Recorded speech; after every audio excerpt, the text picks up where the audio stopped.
Okay. Hi, everyone. It's Rob and Debbie. Hey. How's it going? Tonight we have sort of a combo deal. We are doing a stream where Chris Swan has graciously volunteered to help us to demonstrate both Tabletop Simulator and Sorcerer on Tabletop Simulator. So we're here just to do just a quick initial kickoff while he's getting ready with the people that are going to play the game. I want to just talk briefly about sort of, if you don't have Tabletop Simulator, if you've never used Tabletop Simulator, how to get going with that. So this is my desktop here. So one thing, if you've never played on Tabletop Simulator, is first thing is you're going to need Steam. So if you don't have Steam, you need to install Steam. So if you don't know how to install Steam, I'm not going to cover that here, but if you go to Google and you say install Steam, it'll lead you to the Steam webpage and you can download Steam. You can run Steam on a PC or on a Macintosh, but once you have Steam running, see here in the bottom of my desktop is my little Steam icon. So I'm going to go ahead and open up Steam. One thing I'm going to say is this is actually a new computer I got because Tabletop Simulator requires some significant horsepower to run. So I had a little MacBook Air, and whenever I tried to play on Tabletop Simulator, which I was super excited to do, my MacBook Air would just stop working. The MacBook could not handle it. And I'm like one of those people that has a lot of tabs open, so I had to close everything out. I was still really struggling. So I do recommend that either you get a PC if you can, or use a PC if you can to run Steam, and if you can't, and you're using a MacBook or using a lightweight PC notebook, that you turn off anything that you don't need, you reboot your computer, and then you start Steam and Tabletop Simulator. So I'm going to go ahead and click on Steam and open up Steam. So if I go into Steam, I've already installed Tabletop Simulator, but if you have not used Steam and you're getting into Steam because you want to play on Tabletop Simulator, up here, the store menu is where you would go if you wanted to buy a item. So you can go up to store and you can search over here in the search window. You can search for Tabletop Simulator, pull it up and purchase it. I think it's $20 generally. So that's what you do. Once you buy it and you have it, when you open up Steam, you click on library and then it will bring you to your games over here that you have. So you can see we've been playing Cyberpunk 2077 on here. But so this shows me all my games. So when I click on Tabletop Simulator, I can either double click here or play it. And again, this is assuming you've already gone into Steam, you've opened it up, you've purchased Tabletop Simulator, and then you go ahead and click play. One thing that we've told you about our games, and many publishers, especially if you're helping people play test or you're play testing a game that's recently on Tabletop Simulator, is they set up mods. And the way that the mods work is they're set up as, it's called a workshop. So a publisher or someone would typically give you a link, you go to the link, and when you have to be logged into Steam, and then you click on subscribe. And once you click on subscribe, I'm going to show you how you then see that workshop in Steam. So I'm going to go ahead and click on Play Tabletop Simulator. It's opening up Tabletop Simulator. And it's going to take a little minute here. Hi, everyone who's saying hi. And first, I'm just going to show you if I was going to create, you'll be able to see what it looks like because I have subscribed to the Sorcerer mod, which we can send you the links for these if you're interested in playing our games. I would say create multiplayer. I could put my server name in, my server password in. So you just make it up, whatever you want your server name to be, whatever you want your password to be. This is so you can tell your friend, hey, you meet me at my server. This is the name and the password. I'm going to show you how they would join you. And then you click create, and this is where you choose what do you want to play. Do you want to play one of these classic games, a downloadable content? These are games you would buy on Steam, and these workshops are the ones that I was talking about. These are mods that were created by people, and you've gone to the link that someone provides you, and you've clicked on subscribe to this workshop. So I've clicked on subscribe to these workshops, so I could go ahead and click on Sorcerer here, and then it would open up a game of Sorcerer. So I'm going to exit out of this. So I'm going to go to the menu because Chris has already set up a game. So I'm going to show you how to join a game that someone else has created. I'm going to go back to main menu. And then I'm going to go, so say you came in, you opened up Tabletop Simulator, and you don't, you're going to join up with a friend or you're going to a demo that someone is running. This is how it works. So you'll go in and you would type in the server name. So Chris has told me that his server name is Sorcerer with a capital S. I'm going to click on this. And his password is wizard, all lowercase. And this is going to bring me into a game that he's already set up, and he's waiting for me to play there. So I am in there, but now I was just showing you how to join. So if you want to actually join this demo and you're on, Steam right now, you could go in and use that same server password, Sorcerer with a capital S and Wizard for the password with a lowercase w, and join this game. But I am going to now hand off the screen to Chris.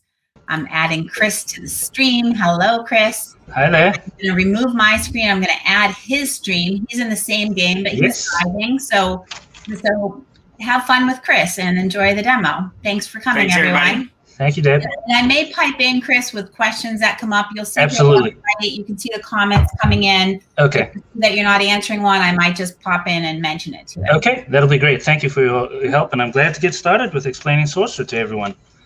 Okay, so we have several of the players from TotalCon that have joined us, and 2 of them are going to be playing as our starting players for today. So in the game of Sorcerer, we're playing as 2 different all-powerful sorcerers that are battling over in old Victorian London. And so there are several different battlefields that we'll then be competing over, which are shown in the middle of the board here. And then each sorcerer has their own game board where they have all of the different elements laid out for them that you'll be using during the course of the game.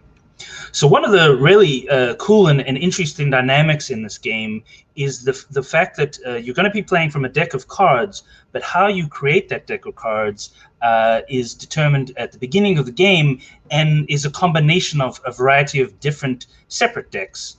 So it's not preset, but can be either randomized or done through a drafting system to then choose how your initial deck is created. So for the first 2 players, what we'll be doing, we have random cards that indicate which decks we'll be using for the character, lineage, and domain of our final then grimoire. And the grimoire is the deck that we'll then be playing with during the course of the game. So what we can do, and so for everyone who's following along with the stream, when you're playing on Tabletop Simulator, you're able to shuffle and do a variety of other different things with cards. And the shuffle command is also the R key. So what we'll do is we'll quickly go ahead and shuffle each of these randomizers for the different domain, character, and lineage decks. And then the white and red player, if you would like to draw 1 card, again, a shortcut for drawing 1 card, you can either just click and drag one from the deck, or if you press the 1 button, it'll draw 1 card into your hand. So if both of you could go ahead and draw 1 card from each of these decks, and that'll then determine which combination of cards we're going to be adding to your set. Okay. And then also a shortcut, once you have those cards, to reveal them, you can hit the F key or right-click and hit flip, and that'll then flip those cards over. So if we flip these cards here, you can then see which of the characters you have. Okay, so we have the Outcast Sanctuary. So another shortcut that can be really helpful in Tabletop Simulator to be able to view things, especially when they're on small scale, is the Alt key. So if you hit Alt over something, you're then able to zoom into it and get to see it in more detail. In this game especially, it's going to be very important to use that because you're going to be reading text and other information that are on all of the cards. And so being able to get them into a larger scale is going to be able to help. It will help us being able to view that. Okay, so what we're going to want to do now for each of the players is we're going to be then taking each of the corresponding decks that are out here and putting them off to just to the side of your game board based on the 3 cards that you drew. So the person, so for example, Ms. Elder over here would be your character for the white player. And then we have the Outcast Sanctuary, which is this one over here, which is your domain. And then finally, the Animist, which is the lineage, which is this deck over here. Okay? And so for the red player, you can do the same while I get started explaining, is looking at each of the cards here and then taking the corresponding deck and putting that deck out to the side here. Once we're done, so for the white player, what I can do is I will take these cards back because those were what we use to just determine the decks you'll be using. And also, so for the red player to be able to pick up the entire deck, you can click and hold, and then it will drag the entire thing instead of just a single card. So clicking and pulling quickly is just a single card, but a click and hold and then move allows you to pick up the entire deck. So I'll help you with that one, and if you want to grab the other two. Okay, so then, yeah, just checking the other two. Now, on the top of each of these decks, we have special cards that are going to then keep off to the side that give us different special powers based on the decks that we are going to be combining. So we take the top card from the Animus deck over here, take the Mizelda, which is our character, and the Outcast Sanctuary. And red player, you can also do the same, where you're just taking that top card off and keeping it off to the side of your game board. And to take a card, just clicking quickly and then dragging to take it. Yeah, there we go. And so just putting that off to the side. Rotating cards. So I saw you rotating cards. What you're doing there, for everyone who's watching, you can use the Q and E key. You can also click and rotate using the right-click menu. But Q and E rotate cards. And if you look at the top right-hand or the top area of the menu, it can tell you how many degrees each rotation will take. So especially for a game like this where we're going to be rotating at sort of 90 degrees, you can click on that number up there and change it to 90, and that'll make it a lot easier to rotate things quickly. So for the red player, it's up at the top right-hand side of all of the menu buttons that you see at the top of the screen. So, and that then allows you to then rotate these and get, yeah, you see it rotates a lot quicker. Great. Okay, so now that you've taken off the top cards for those decks, the rest of the cards here are then going to be added together. So you're just going to click and drag and drop them on top of each other, and then they'll end up with your full deck of cards here. And again, flip it over, and then you'll be adding it into your grimoire, which is this space over here with the hourglass and scroll. Which is where you'll then have your deck of cards. Yeah, and so the red player just doing the same. Okay, so that gets us set up with our deck of cards, and then we have the different special abilities that come along with each of those decks. And so if you want to, you can just pick that up and put it. I just wanted to throw in real quick. Can you show them how to shuffle that deck? Yes, so we're going to just about to get into shuffling. So, no, that's okay. So now that we have the deck set up on the side here, that's where we'll be drawing cards from. To start things out, we're going to want to shuffle that deck. And so again, we're going to using either right-clicking and clicking shuffle, or a shortcut would be using the R key. So just going over the deck and then hitting the R key, and you can hit it a couple times if you want, but it'll get it nice and shuffled up the same way that we did when we first got things set up over here. So I'm going to just quickly take these cards off, because those are just to determine which decks you have. You have copies of that to show over here what you're going to be playing with. Okay, so let's start getting into the meat of the game. And now that we've got our deck set up, that's what we'll be playing with.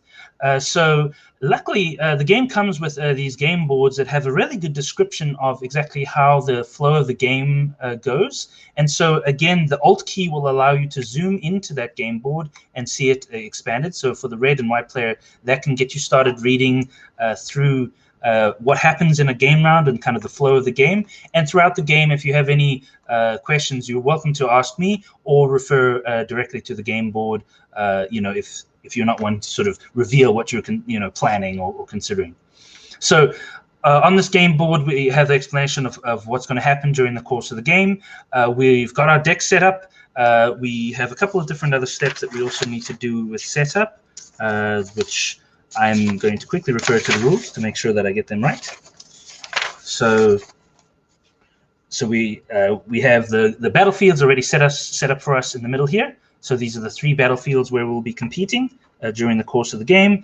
We have placed the cards out on our board. We will then also have these markers that we have placed out on the board here. One marker placed on 6 on the action counter track. So those are the spaces that are shown by little coin symbols. And so we place it out on those 6, and then that'll count down when we use actions during the course of the game. And then the other marker we're placing out is the energy counter here, which is the blue counter or purple counter, which then is placed out on the 6 space to start out with. So those are 2 things that we'll be tracking during the course of the game, and then those markers will be used to move up or down those tracks.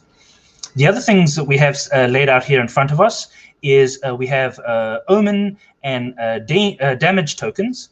And I believe in the physical copy of the game, these are on the same tokens. They're just reverse sides, so one side will be damage, other Omen. But in the digital copy here, we have separate tokens for representing Omen and damage. Omen tokens and damage. Okay, so we have the counter set up, the Omen token set up. We've determined our deck and set that up as well. Then what we'll be doing is we'll be randomly determining who the fate counter is going to go to. And so for this demo, I'm just going to, again, it's a random choice, but I'm going to be giving it to the white player to start out with. This is the first player marker. So during the course of the game, during each round, this marker will exchange between the players and will determine for that round who the first player will be. When we do so, the fate counter actually has 2 sides to it. So the one side has a red coloring to it, which is the filled side. And then when we flip it over, we have the emptied side. So during the course of the round, the player who has the fate counter is able to use it and will then just flip it over to show that it has been used and is unfilled. Okay, so that I think covers all of the setup that we need to do to start things out. Yes. Oh, so I'm going to go into a little bit more of the explanation, but what we'll also be doing is we'll have shuffled up our decks and we'll deal ourselves, each player will deal themselves 6 cards to get started with. And one of the rules for the start of the game is that each player, starting with the first player, so the player that has the fate counter, can do what's called a mulligan, which is where they can replace any non-minion cards, which I'll get to in a moment, by discarding them and then drawing some new cards to replace them. And that's in case you start the game with a really bad hand that isn't very helpful, and you're wanting to sort of replace some of those cards, especially to get some minions that you can use to battle during the course of the game. So that's sort of the couple steps that we'll do when we get started. But before we get into that, I'm going to quickly go through the game round and give you a brief description of how the flow of the game is going to go. So again, both a red and white player, if you want to be looking at the game board by hitting Alt when you have your cursor over it, and I'll also be showing the rest of everyone else what I'm going through here. So the game round goes through 4 different phases. The first phase is going to be getting everything ready at the beginning of each round. We've kind of done some of that setup already because we're just doing the setup for the beginning of the game. But as you can see, we're switching who the first player is. We're getting ready any exhausted cards. So any cards that we used and exhausted during the course of the last round, we'll then be getting ready again. And I'll explain that when I get into using minions and cards during the course of a battle. The next will be then having the first player roll the energy die. And so the energy die is this black die over here. They will be rolling this, and I believe this is so it's a 8-sided die, 1 to 8. They roll that, and then that will then provide a certain amount of energy based on what is rolled. They also have the choice instead to just provide a straight 4 energy to both players. So no matter whether they roll the dice or choose to just give 4 energy, both players get the same amount, and then that energy is added to the energy tracker over on the side of the board, their player board here. So first player chooses, again, 4 energy, or to roll the dice, and then whatever number is shown, they receive that amount of energy. Strategically, you might choose one or the other depending on your position within the game when you become first player. Then we also reset the action tracker to 6, so that we then start the next round again with 6 actions to perform. Each player will then also gain 1 Omen token, so we can go ahead and take that now and add that. Oh, actually, the game setup already has you with the Omen token that you're going to need to start with. And so Omen tokens are placed in this pentagon area of the game board, and they are used during the battle phase to be able to re-roll dice. And so once I get to the battle phase, I'll cover that in a little bit more detail. But so you're going to be collecting them during the course of the game through different things that you do, and also will be gaining 1 at the beginning of each round. And then, starting with the first player, we'll then be choosing to place the avatars out into the different battlefields. Now, I'm trying to remember if they had the avatars laid out. So I'm trying to remember how we. So what we'll do, because I'm not seeing physical avatars here, is what we'll do is you can take the character card that you have, and then you'll place that below the battlefield that you're wanting to place your avatar in. In the physical game, it's actually a physical standee, a cardboard standee that you'll then be using to place out. And you'll put it a little bit further away from the area just so we don't mix it up with the minions and other cards that you'll lay out in front of the battlefield. I think they're in the bag on the side, Chris, the brown, the second one up from the left. Okay, so this is... That's expansion cards. Here we go, the standees, perfect. Yeah. Excellent, thank you. Yeah. I thought they were here, and I just... Well, I found them, but I'm a spectator, so I couldn't grab them for you. Yeah, not a problem. Thank you, Deb. So here we have the avatars that I was looking for. So we have Ms. Zelda over here for the white player. And then if you want to grab yours as well, red player, great. Okay, so what you're doing is you're placing your standee next to the battlefield that you then want to have your character in, and that will then allow you to use the character abilities in the battlefield that you have your avatar in. So all of these cards that we have from each of the decks here have special abilities, and you'll get to sort of look into them once we start playing, but they allow you to do special abilities, sometimes restricted to whichever battlefield you've placed your avatar in. So that's why that choice is made at the beginning of each round. And again, the first player being the one that first placed into a battlefield, and then the other player afterwards. Okay, so once we've done all that setup, we then get into the action phase. So that's why we have the action marker up here on 6, is because the players are going to go back and forth being able to perform actions by moving the action marker down the track and doing a variety of different actions to get set up for the battle. So these are all the things that we're going to do in preparation for them finally getting into battle between the two sorceries. So what you can do, you can choose from the menu of actions that are on the player board. We have channeling energy, which is where you can gain 2 energy. So just gaining energy up on the energy track over here. You can meditate, which allows you to draw 2 more cards from your grimoire. So from your deck over here and adding them to your hand. Again, in the first turn, we'll already start with 6, but in order to draw additional cards later on in the game, you're going to need to perform that meditate action. Next, we have cast a spell, which allows us to play cards. So during the course of the game, we're going to be playing a bunch of different cards out into the game area. And in order to do so, we're going to have to spend energy and perform the action cast a spell. So we have, I'm just pulling out a couple of different example cards over here that we have. So over here we have, here we go. Okay, just trying to get a variety of different ones. So here we have a Minion card. And so to be able to cast a minion, we then need to pay the energy cost, which is shown in the top left-hand corner of the card. And all cards will actually have that energy cost shown up in the top corner. We'll then be able to cast that minion out onto one of the battlefields, and we'll be choosing which battlefield to then allocate it to. And we'll then be paying the energy cost by reducing our counter by however much energy that card costs. So that's how we'll do it for a minion. We'll be placing it out into whichever battlefield. There are 2 other types of cards that we'll also be able to play during the course of the game. And I need to find, here we go. Here's a dagger.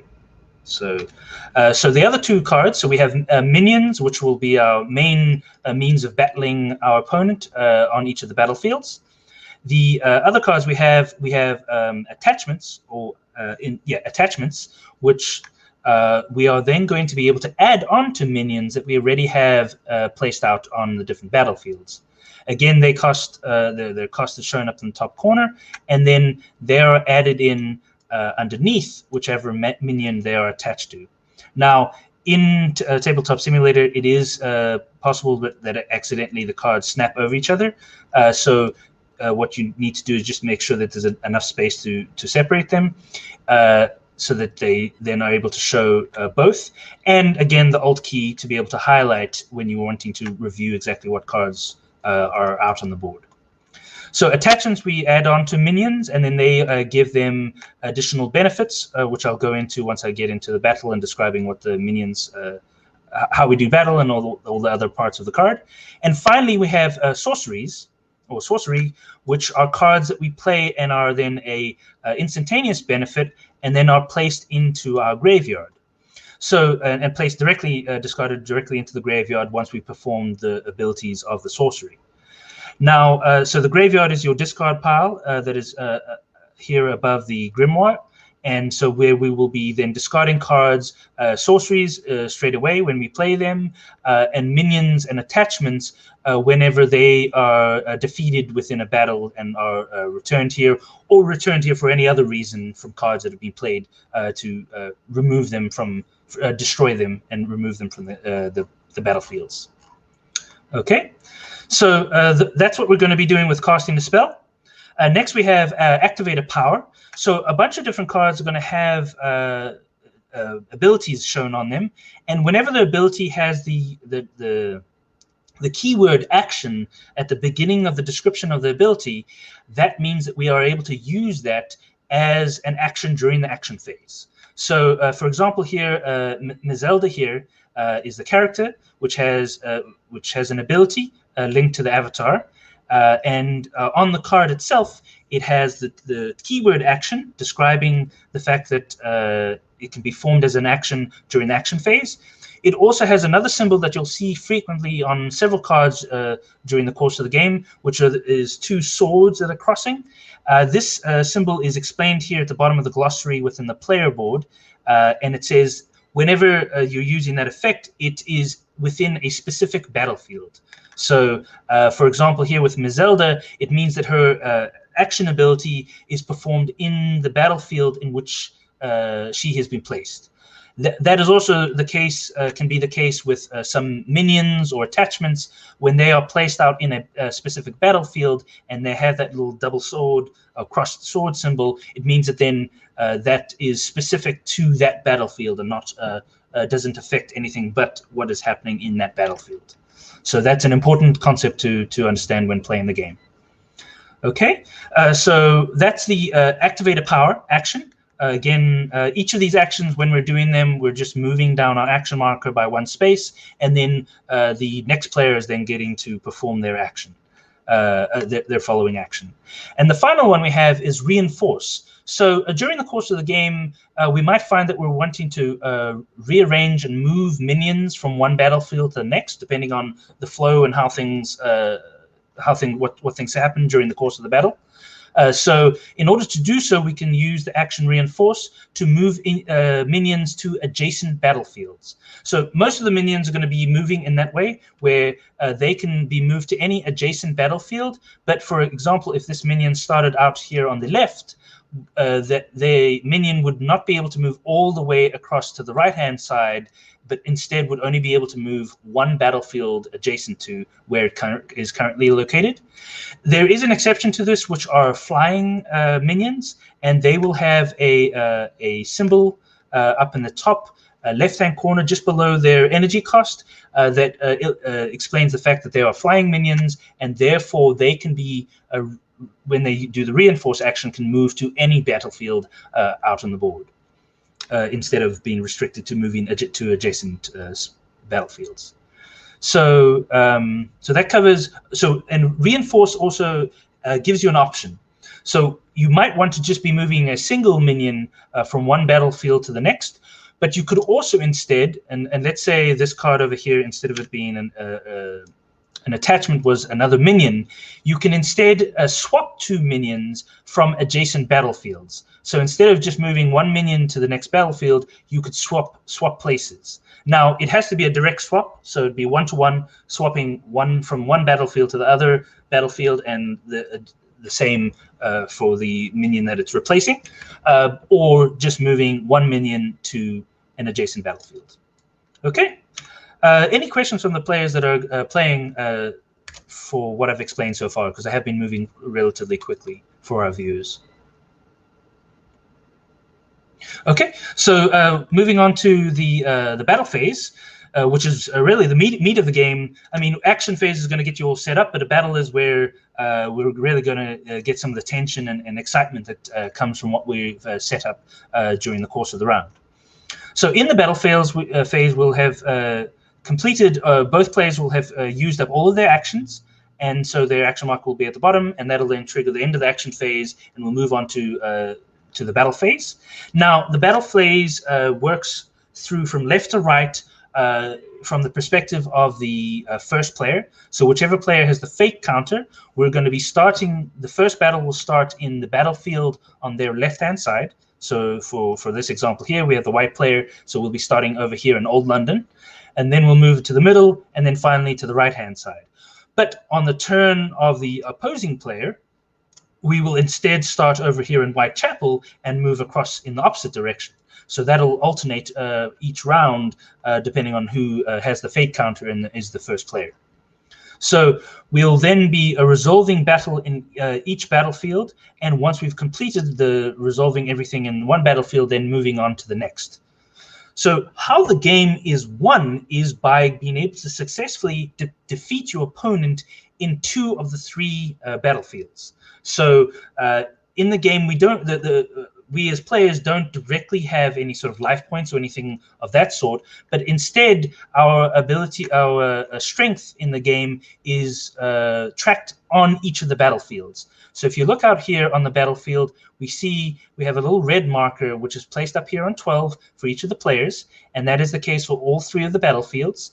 And during the course of the game, during battle phases, you'll then cause damage to a battlefield, and the player that gets damaged will then take that marker and move it down their track.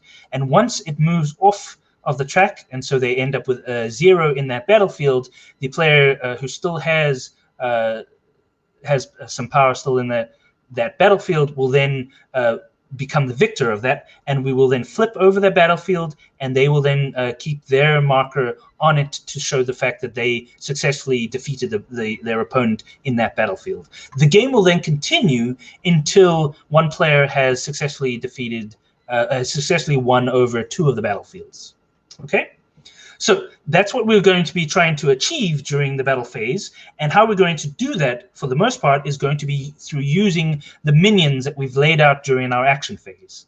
So we will then be going back and forth, attacking with the different minions and using some of their abilities, attachments, and other stuff that we have that we can use to our benefit.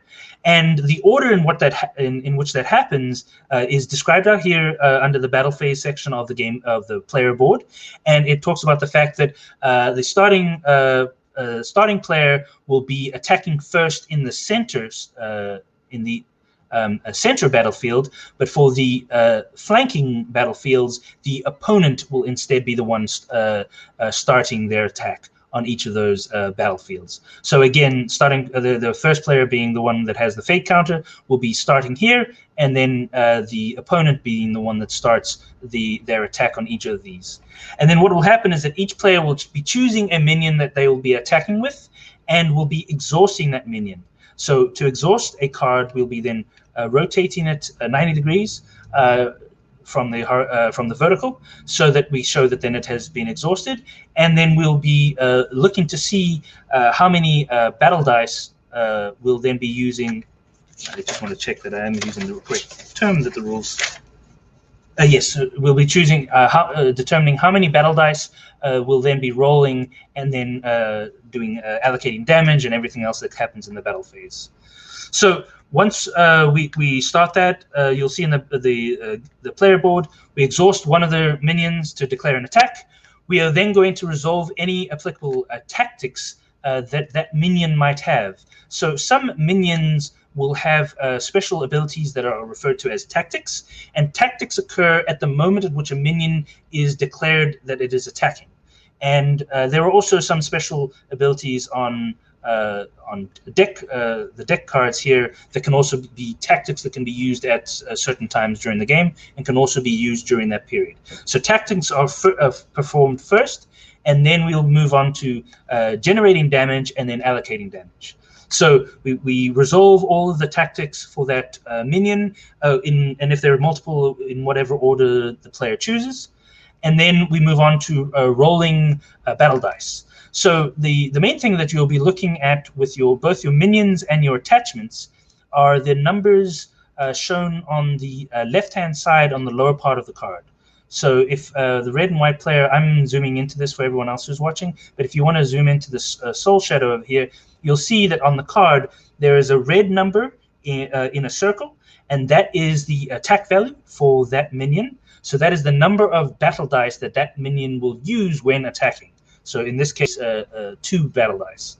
And then below that, we have how much damage that minion can take before it is then eliminated or destroyed and returned to the graveyard of the owner of that minion.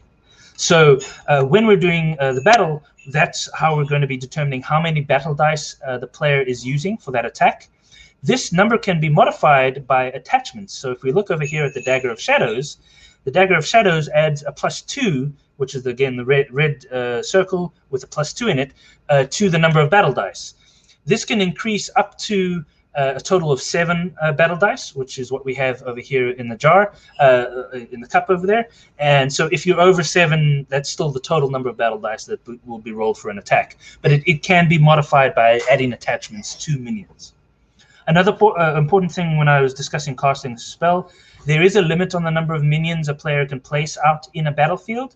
That for a 2-player game is a total of 4 for each battlefield per player. So if the white player played minions to the southward over here in the center, they could play up to 4 minions. Now, using Reinforce, you can rearrange minions, so you might be able to then remove one and move it off to another battlefield so that you can replace it with something else.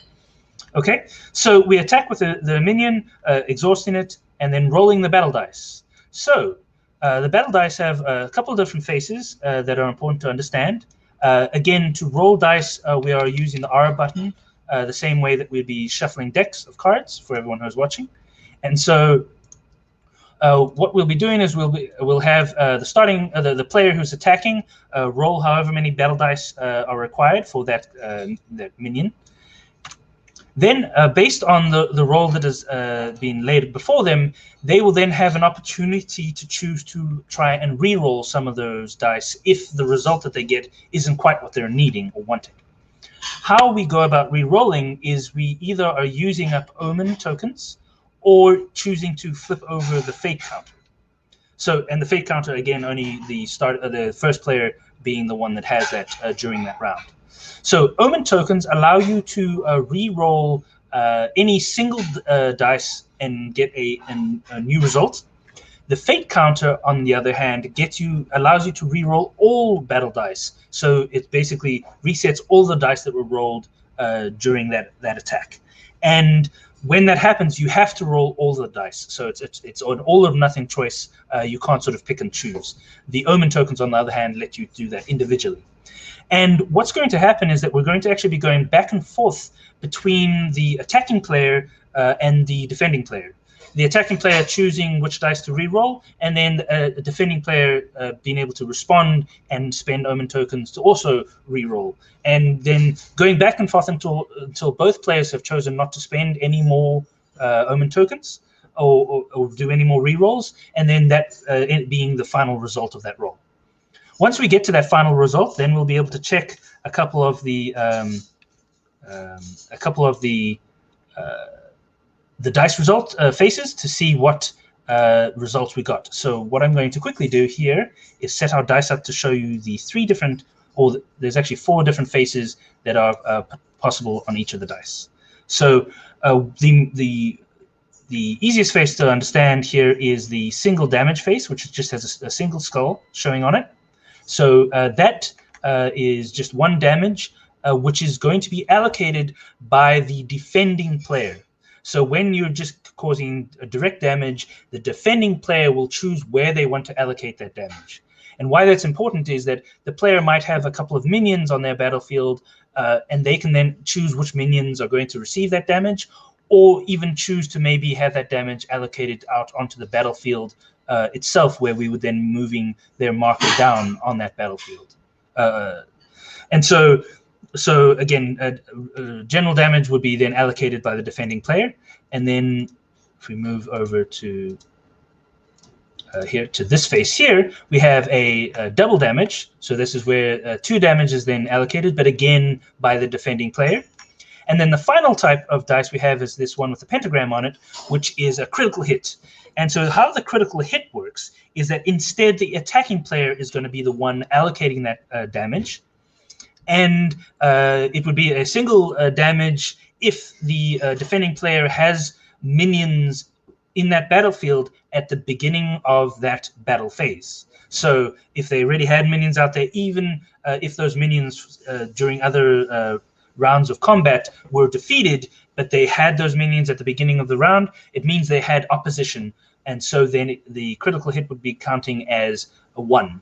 But in the case where someone has left a battlefield unopposed, so haven't placed any minions out on that battlefield, and we start the battle phase without any minions there, any critical hit for that battlefield will now instead be counted as 2 damage.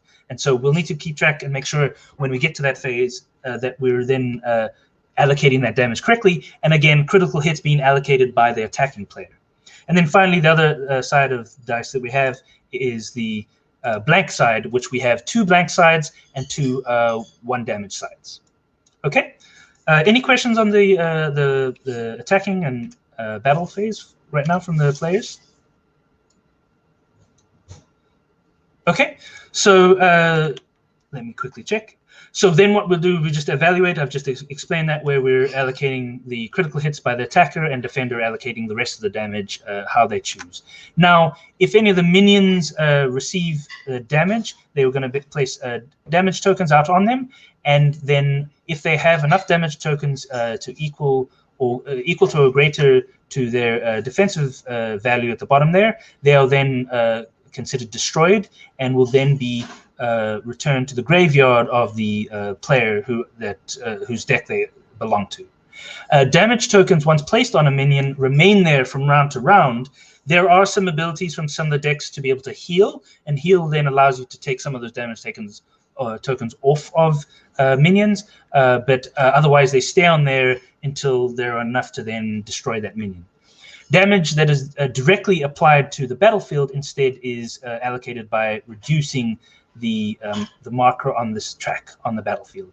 And then at any point where the battlefield marker drops to 0, we then will flip this over and declare one of the players the victor on that battlefield. And if that is then the case for 2 battlefields that have been won over by the same player, we then have the winner of the game. The final thing we just have is then the end of round phase, which starting with the first player will resolve any end of round effects. And those effects might show up on a variety of the different cards that we have that we'll play during the course of the game.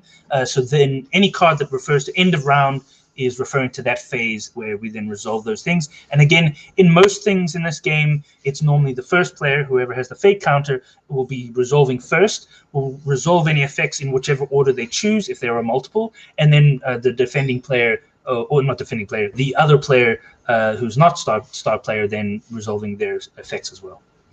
Okay, so I believe I've covered most things, and if I haven't, we'll then cover any other questions as we start getting into this game. But I think it's time to get started playing. So let me quickly clear off these cards that I use for demonstration purposes. And if each of the players would like to shuffle up their deck, deal themselves six cards, and we'll have the white player starting as the first player for the first round. Okay. So to draw yourself 6 cards, you can also just mouse over your deck and hit 6 directly, and that will deal 6 into your hand. Or hitting whatever number that you hit on your keyboard will then draw that number of cards into your hand. So the white player, are you still with us and able to play?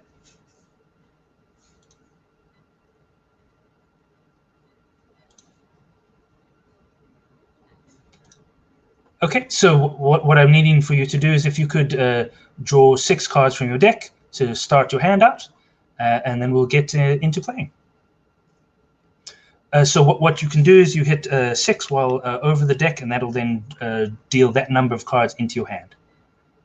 So the 6 on your keyboard, and that'll then draw that. The other way to do this is also to right-click and then go to draw, and that'll draw individually. But again, the quicker way to do it is to hit whichever number of cards you're needing to draw. So for now, you'll be needing 5 more, so you'll hit 5 when over that. The 5 will be on the top of the keyboard. I don't know if the number pad works exactly the same, but I do know that the top numbers on your keyboard will be able to do that. And then to help you here, in order to pick up the full deck, you click and hold on it, and then once it pops up, then you got the whole thing, then you can move it. Perfect. Excellent. Okay, so go ahead. Now you have your 6 cards. Take some time to consider what you have in your hand, and then we'll start out with, so we've gone through all of the steps in the ready phase because we don't have any cards to ready. We need to still do the roll of the energy dice. So if the white player would like to roll this black dice over here, or if you want to, you can choose to get just a straight 4 energy and move up to 10. On the first round, you just start with 6. You don't roll. It is? Okay. Yeah. Okay. Six, Thank you for correcting me on that, Deb. The game designer actually joined us watching the Facebook Live. And okay. Well, I will then have the professional to be able to correct any mistakes that I make in my explanation. Okay, so you're doing awesome. You're doing awesome. So I misspoke in the fact that we won't need to roll the energy dice on the first round, but every future round we'll roll that. So we'll just be starting with 6 energy to start with. And so the white player, you can then have a look at the cards you have here. Also make sure to look and see what effects you might have over here. If you have any questions, let me know. I think I've covered most things. One other thing that I don't think I did cover is that some cards are going to give you Omen tokens. Those are shown by a symbol up in the top left-hand corner, which is going to be the same as the Omen token itself. And so each time you play a card that has that symbol, you're going to then gain an Omen token, but you'll also gain an Omen token at the beginning of each round as well. So, and then I explained flying, which is also shown on the top left-hand corner. Yeah, and then the rest is mainly explained via text in the abilities on your cards. Okay, and so once you've had some time to consider things, then you'll be looking to see which action you would like to perform. Again, your main one wanting to be able to cast spells, but maybe you need to gain a bit more energy to do so, or you want to draw some more cards if you want some more options. Also, in case you've drawn both the red and white player, if you have drawn a hand that is full of cards that aren't minions, you are allowed to discard as many non-minion cards by placing them out on the front of on the table to show that they're non-minion, and then replacing them so that you still have a hand of 6.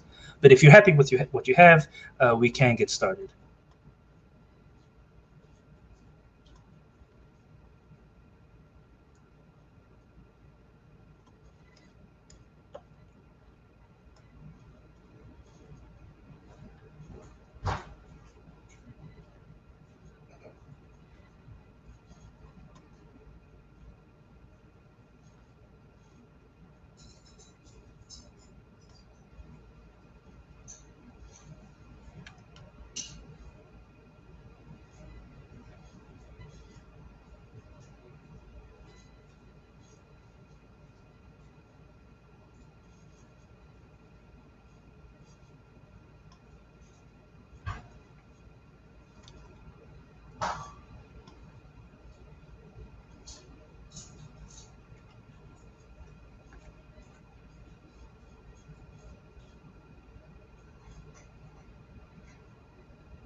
Okay, and so since we haven't played any cards yet, the one thing that we did during the explanation that we actually need to do during that ready phase is allocating first our avatar to one of the battlefields. And again, the avatar is connected with some of the abilities that we have over here that you've been able to review while looking at your deck of cards as well. So that would be starting with a white player. You then just placing the avatar out, and then wherever that avatar is placed, you'll then be able to have the use of Ms. Elder's action ability, if you so desire. There may, and I think that there may be some cards that also where the avatar is placed can affect, some other abilities and things that can happen during the course of the game. Okay, so red player, you can choose where you would like to allocate your avatar. And again, the avatar's ability is being shown on the character card over here. Okay, so white player, if you've had some time to consider what you want to do, would you like to do your first action? And again, if you have any questions, feel free to ask.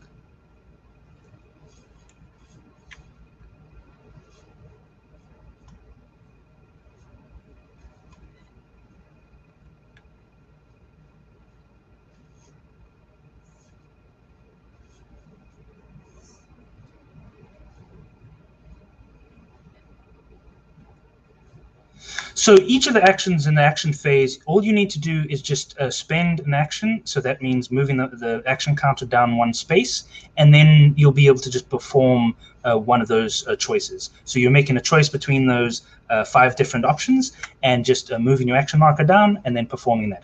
So for example, channel energy, you would then just increase your energy by 2, having performed that by spending an action marker, or spending the action by moving the action marker. Okay, so that's your action performed, and then we switch over to the red player. So you can choose what action you would like to do.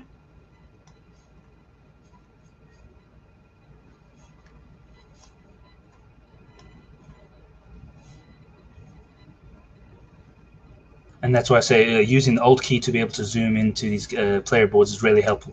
Okay, so in order to perform the action, you're also then just moving this action marker down one space to indicate the fact you've used one of them. Okay, so then we go back to the white player. Go ahead.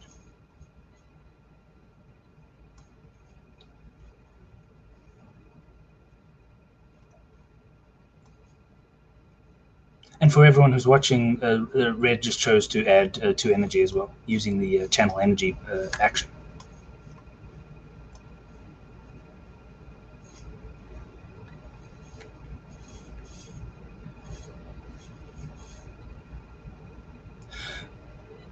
Okay.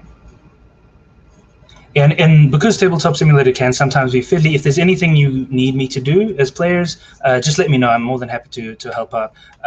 Sometimes the physics can be a little tricky to get accustomed to. So, okay. So white, what is the action you're wanting to do?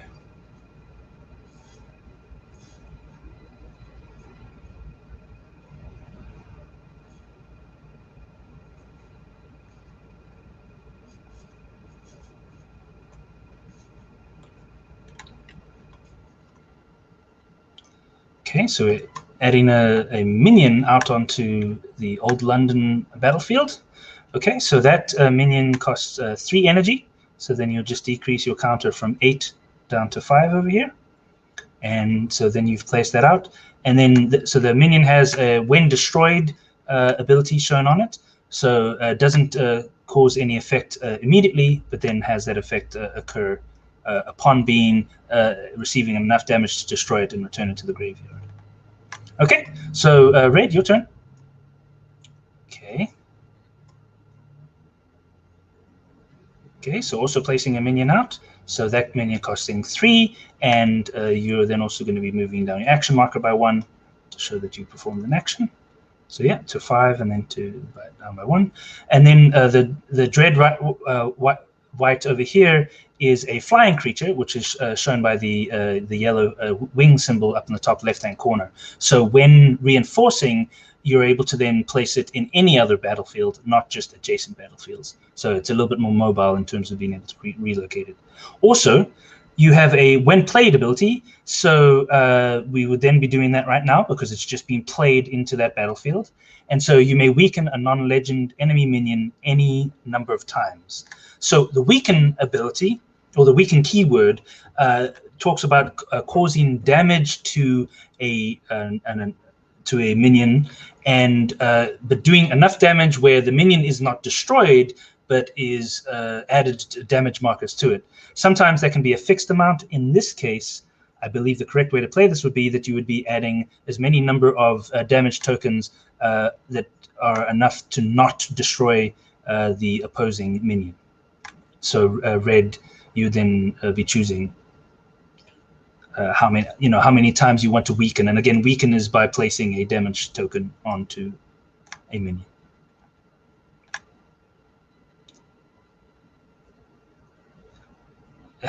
Okay. Yeah, it's exactly right. That'd be 3 damage counters on that guy because he has 4 essence. So exactly. Yeah. Yes. Perfect. Yeah. So it'd be 3. So there's I believe two so far, and then a third. Okay. And so this is not then destroyed as of yet, but is 1 away from doing so. Okay. That is quite a powerful. And you did the 3. So onto the white. Your turn.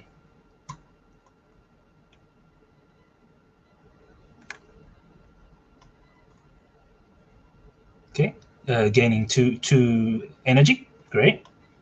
Okay, and then on to red. Your turn. So using channel, white used channel to gain 2 energy.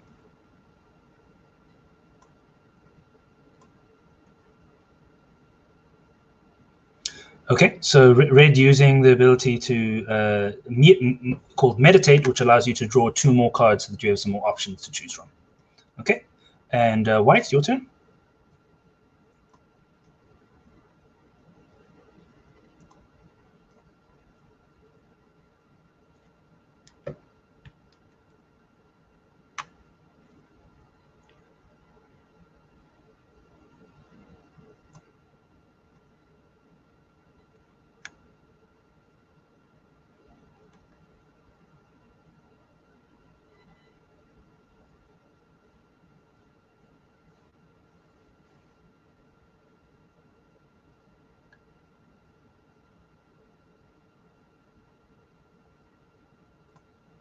Okay, so playing a minion out into the center battlefield. Lord of the Flies. Okay, so that costs 5. So you're at 7, going down to 2 energy. And then this minion has, and I can move that for you if you would like, if you're finding the movement of the tokens tricky, but either way. Okay, so Lord of the Flies also has a when played ability. So if you want to, white, you can see here that you're able to attach the top 4 cards of an opponent's grimoire to one of your minions as arthropod followers. So arthropod followers are something specific, and I'm going to quickly check the rules on them, specific to that deck that you're playing with. And so as your minions gain power, they attract swarms of arthropods, which are insects, spiders, and others of that such. And so what you're going to be doing is you're going to be taking 4 cards from the red player's deck, and you're going to reveal that. You're going to reveal that card and then place it face down under the minion. Any player may look at these cards at any time. An arthropod follower is an attachment with no ability. When an arthropod follower is attached to a minion, an arthropod counter is also placed on that minion, and when the attached minion leaves play, the card that was the arthropod follower goes into its owner's graveyard. So what we'll be doing is you'll be taking the 4 cards from the red player's deck, and we'll be putting them out here face down underneath the Lord of the Flies. We'll have to get some arthropod followers over here. So 1, 2, 3, 4.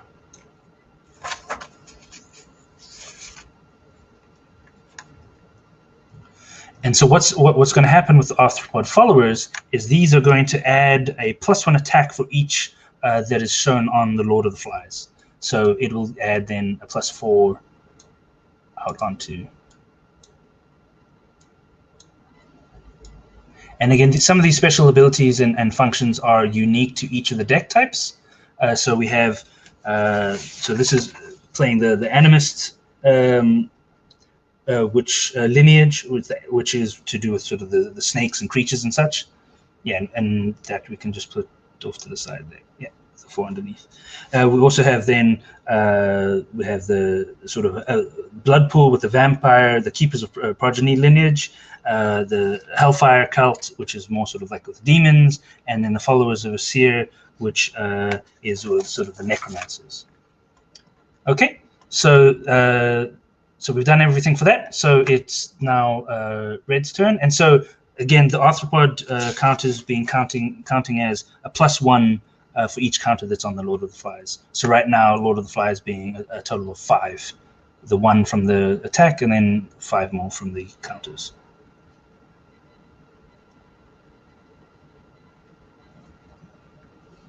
Okay, so Red, it's your turn.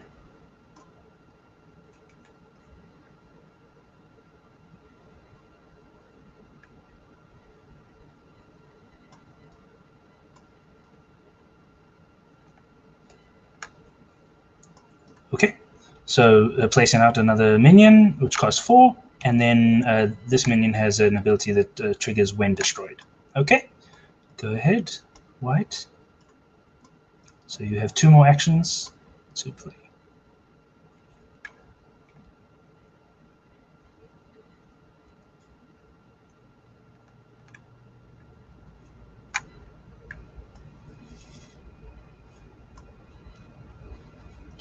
So using Meditate to draw 2 more cards. Okay, Red, your turn.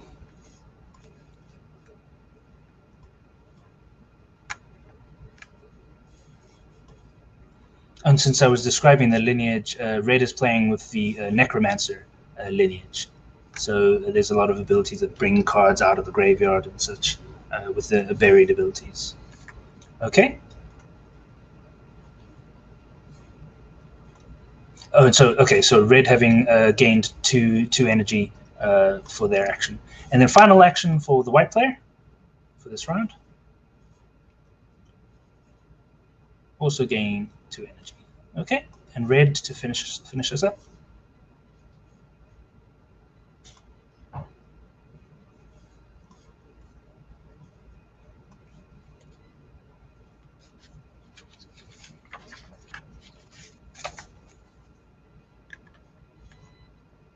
Okay, casting a spell and placing out a minion that costs 2.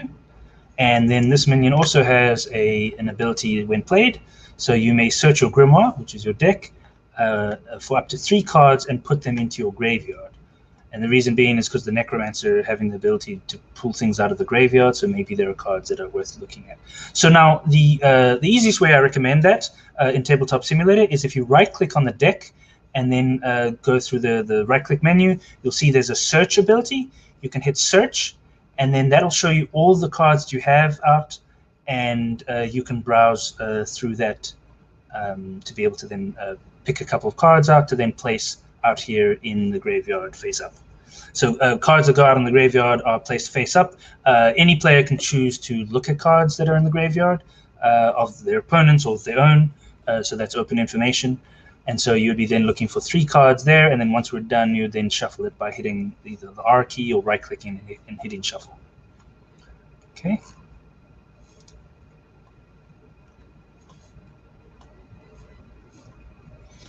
And so for everyone who's watching and anyone else following along, what is great and interesting about the game is the fact that you have such a variety of different decks and the combination of them providing different strategies each time you play.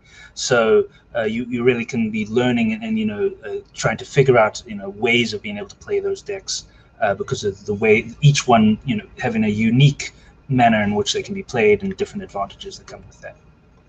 Okay.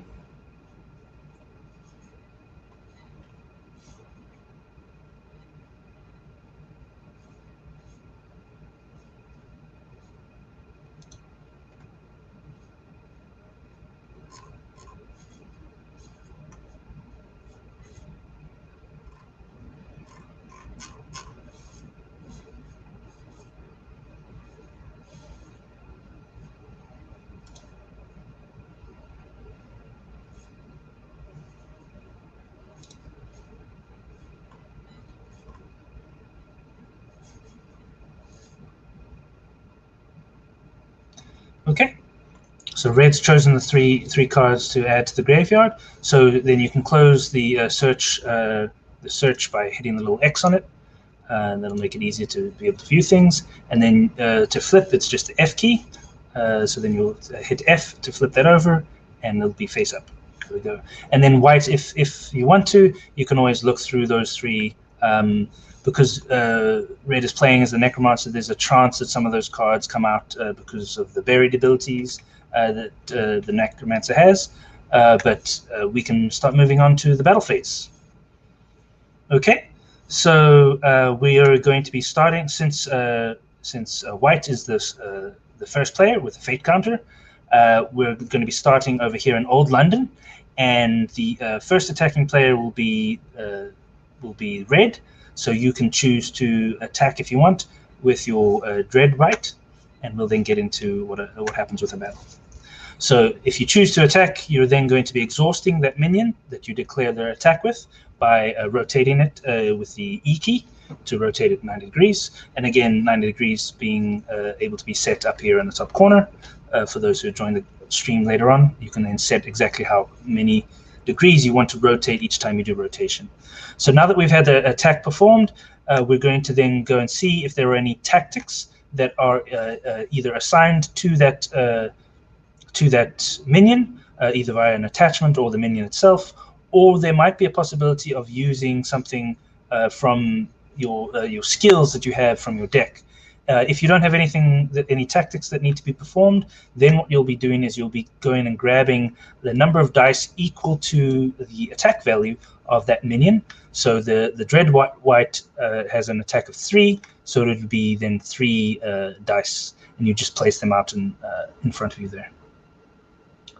Okay. Okay, so now you have your attack dice. To select multiple objects in Tabletop Simulator, you click and drag to create a square selection area over them. So, and they can be spread apart. It doesn't have to be as closely together. You can select multiple things of a large range if you need. The selection square can be as big or small as you need. Now, once you have them multiple dice selected, you can roll them all at the same time by hitting the R key, and you can hit that a couple times so that they pop up a little bit high in the air and come down with whichever result you're going to get. Okay, excellent. Oh, a rough way to start out with the 3 blanks. Now, to deselect them, you want to click back onto the table so that you don't have the dice all selected again.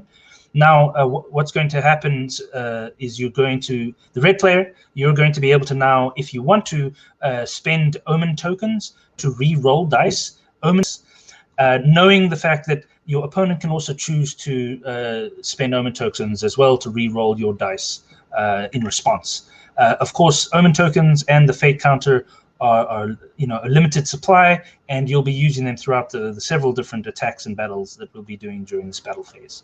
So, okay, yeah. So having rolled all 3 blanks, you're choosing to do 1 reroll. So we'll just discard that over there. And actually, with the Omen tokens, we can actually delete them just by hitting the delete key. The reason for that is because this is an infinite bag that has infinite number of Omen tokens. Of course, during regular play, you wouldn't be deleting them. So what you're going to be doing is you're going to be re-rolling 1 single dice. So make sure you haven't selected all of them, and then you just click and hold one of them and hit the R key. Yeah, there we go. And then while you're selected, yeah, then you can hit R. Okay. Oh, sometimes the dice don't work in one's favor. It is tough getting all 3 blanks. Okay, so what would then happen is that the white player could respond if they wanted to. So if you wanted to be kind to red, you could offer to re-roll one of them. But if not, then you could choose to pass, which I would assume you would with 3 blanks. But again, if there was a result that you didn't want, you could choose to have it re-rolled. So then red, if you had additional Omen tokens, you could then spend them to do further re-rolls, or if you had the fate counter, being able to do a re-roll of all the dice. Okay, so unfortunately, without any damage, there wouldn't then be any damage assigned, and so we move on to then the other player performing their attack. And again, sorry that's the starting dice roll, but hopefully better luck on the next couple of attacks. Okay, so white player, you're going to be attacking with your minion here. So again, we check to see that if there are any tactics that you want to employ. Right now, no tactics on here, but if the location has some tactic abilities. If there's nothing, then you can take the number of dice based on the attack value of that minion.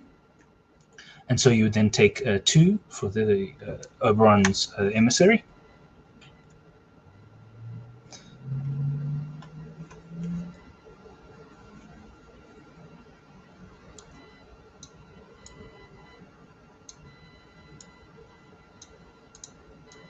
Okay, and then go ahead and select like I described, or you click and drag and then hit.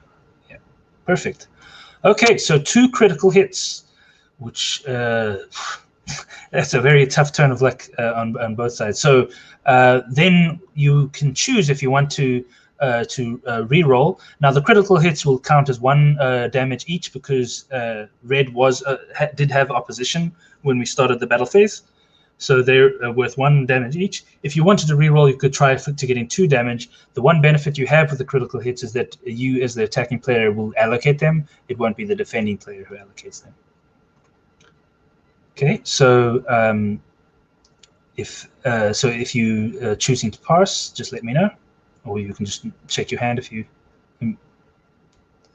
Okay, so and then red, if you had more Omen tokens, you could then choose to do a reroll, but unfortunately you use that one on the other reroll, so you would then get to respond if you did. And the one thing I wanted to quickly check, because you would actually have 2 Omen tokens that we didn't gain these during the course of the action turns. And sorry, this is just sort of something that we'd slipped up on while going through the first phase of actions. The reason why you're gaining 2, why red would actually have 2 more than the starting Omen token, is because both of these creatures have the little Omen symbol below the energy cost. Now for white player over here, you would also actually have 1 more Omen token because the Lord of the Flies here also gains you an Omen token for when you played it. The Dread White over here doesn't have an Omen token, but instead allows you for the flying ability. So, again, apologies to the red player, the fact that we didn't have those during that sort of bad roll. But what you can do is use them to then force the reroll of the dice that are out here if you want. Okay, so spending 1 of them to cause 1 of these dice to be rerolled. So just selecting 1 of the dice and then hitting R. Okay, so now it goes back to the attacking player, who can choose to cause a reroll if you want or not. If not, just again. Okay, so no reroll. So if you want to, you can either hold on to that Omen token for that later on battles, which I assume you're doing since you placed it back there.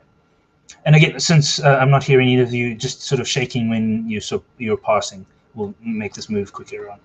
Okay, just moving your hand to indicate that.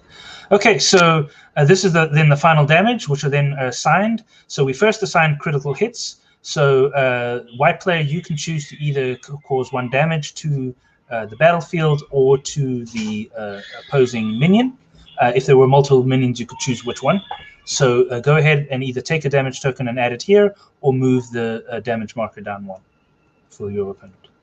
The battlefield marker down 1. Okay? Okay, so allocating the damage to the battlefield. And then now the regular damage, the red player, you can choose how you want to allocate them. So again, either taking a damage token onto the minion or moving your marker down here. Okay, so also taking that to the battlefield. Okay, and what we needed to also make sure to do here with Oberon's Emissary is, because we're using that in this attack with white player, you would need to rotate it by hitting the E key, which would then rotate it 90 degrees. Yeah, perfect. Okay, so we have resolved all of the combat in this battlefield. We then move on to the next one, and we're going through the same rotation. This time, the first attacking player will be the one with the fate counter. So white player, you're going to be attacking with Lord of the Flies if you want to, and again that'll be with 5. I'm not going to keep reminding you, but remember that whenever you're attacking and declaring attack, you can always use any of the tactics that are either on the card or on your special skills if you want to do so. And so when you're ready to attack, then you're just, again, rotating the card 90 degrees to show that it's exhausted and getting ready for that attack. And once you've decided to perform any tactics, then grabbing the number of dice based on the card. So again, the Lord of the Flies starts with 1, but because it has the 4 arthropod followers, is actually a total of 5, so it would be 5 dice. So whenever you are ready, White.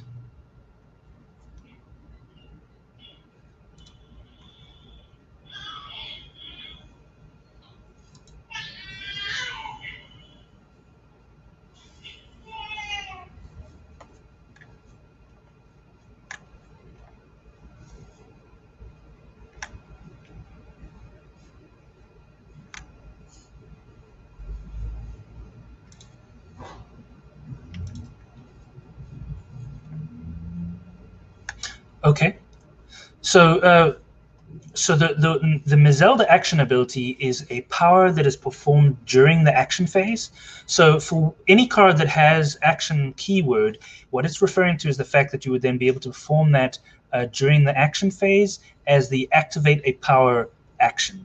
So it works a little bit differently from the abilities that are then triggered. That's the reason why things that are referred to during battle are referred to as tactics, which you see over here, for example, on your domain card, the Outcast Sanctuary is a tactic and therefore is triggered during the when a minion attacks. So it's 2 different times during the game that you'd be able to do one or the other. So so the action by Mezelda is being able to exhaust a non-legendary minion out on the battlefield. You would have used an action and then have declared that you were doing that during the action phase. So unfortunately, you won't be able to do that at this point in the game, but in the next round, if you want to, then you can do that as one of the actions you do, of the 6 actions that you do during the action phase. Does that answer your question? Okay.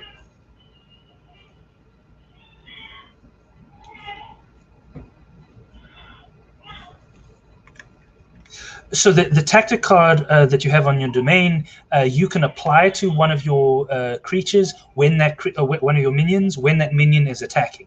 So that's what tactics do, is that they are applied just before you resolve the damage by rolling dice. You would then apply a tactic. So this one here, you may exhaust the skill card to give the attacking minion +1. If you do, you may destroy that minion at the end of its attack to gain 3 energy. So what you would do is then you would say that you're doing this tactic on Lord of the Flies, since that's the card that you're attacking with right now, and then we would resolve that before we then go take dice and start rolling dice to actually perform the damage.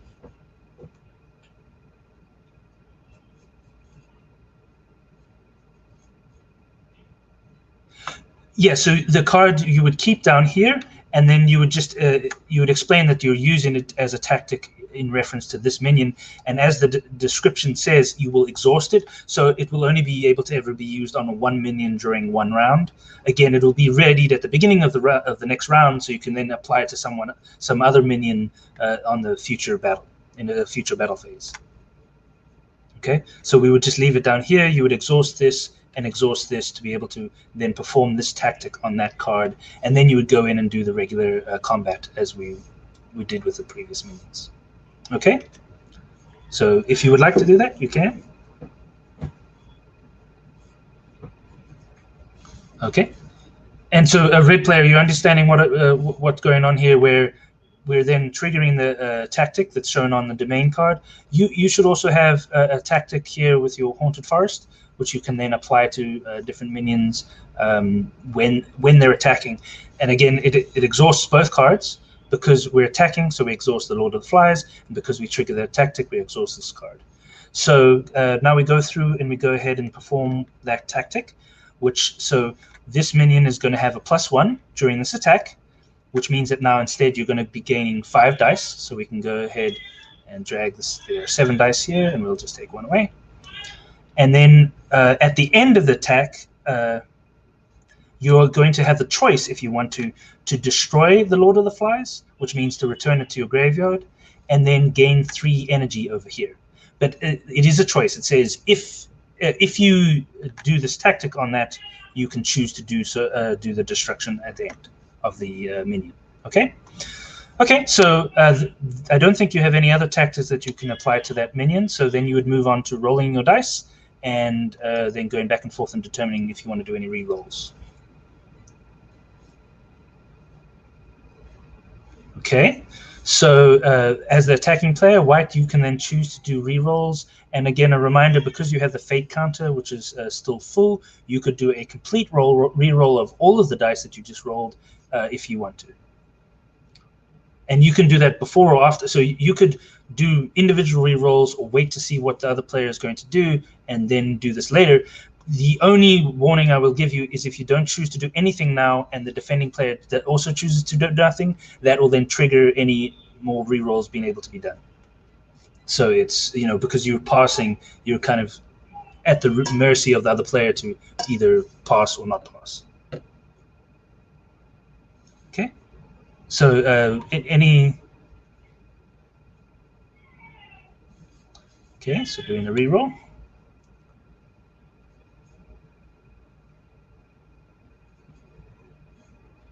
Okay. Okay, so red player, you can respond if you want to do a reroll on any of these dice, or if you're... Okay, so passing. And white, you can again do a reroll or use your fate count if you want. Okay, also passing. Okay, so now we go into damage allocation. So all of these are basic damage. So the red player is going to be able to choose how to allocate the 5 damage that is being dealt to them. And so they can choose to place damage tokens on either of the minions that they have out here in the battlefield, or move their battlefield marker down by a corresponding amount. And you can pick and choose. So it can be a couple of points down plus a couple of damage tokens placed out as well. So because you're allocating each of these dice, you can allocate them as you choose. The one thing I'm just going to check in the rules is if there's a double damage, whether that needs to be all on the same thing or not.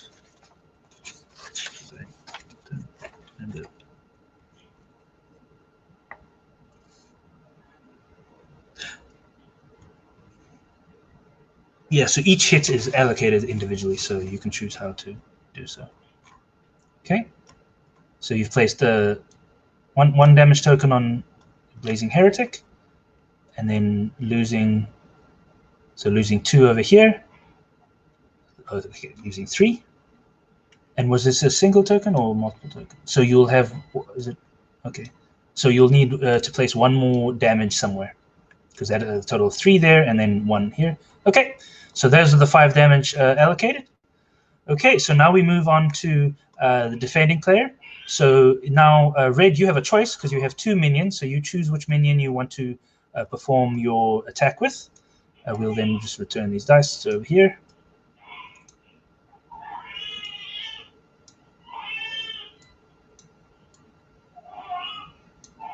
Okay, so using your Blazing Heretic. And so 5 dice. Okay, now before we do the dice, again, if you want to, you can use your tactic that you have from your domain. So I'll take these out. And so to use that, you just then, yeah, exactly. Okay, so we're going to then perform that. So this says you may exhaust a skill card to gain an omen. If the attacking minion is one with a skull on it, you gain another omen. So this attacking minion does have a skull on it, which is shown in the right hand, the right middle of the card, right hand side in the middle of the card. So you're gaining 2 Omen tokens, 1 for the ability and 1 because you have that symbol on here. Okay, so you should have it. Oh, here, 1 and 2. Yeah, this one's becoming... So what I think is happening is that in order to grab the tokens from these bags, you have to actually directly click on the token itself, and because they're kind of small, it's sometimes not exactly matching up. Okay, so that tactic's been performed. And so then... Oh, sorry, just a quick pause, because we didn't check to see, White, whether you wanted to destroy Lord of the Flies or not. I assumed possibly not, because it's quite a powerful minion, but if you did want to... Okay, yeah, so passing. So didn't use the second half of that tactic. Okay, and the reason why we forgot to do that is because that actually happens at the end of that attack once we resolve everything. So go ahead, Red. You can go ahead and roll your dice and see how much damage you're performing. Oh, there we go. That's a bit better. Okay, you can choose to re-roll any dice if you want to by spending Omen tokens. So spending 1. Okay, I will take that from you. And again, hitting the R button. And you don't actually have to pick up the dice to roll it. You can just hit the R. Okay, so that's a critical hit. So go ahead, White, if you have any rerolls that you want to perform on these dice. And again, you can also, again, the fate counter can be used on either yours or your opponent's dice to reroll all of them. But, you know, it's a one-time use during that round, and then you don't have any more use of it. Okay, so doing an individual reroll. So again, just mousing over it, and when it highlights, you can hit the R button, and it'll roll that single dice. You don't even need to click it. You just can. There we go. Okay, unfortunately, still a critical hit. So go ahead, Red, if there's any more rerolls you're wanting to do. If not, you can just pass. Okay, so one more.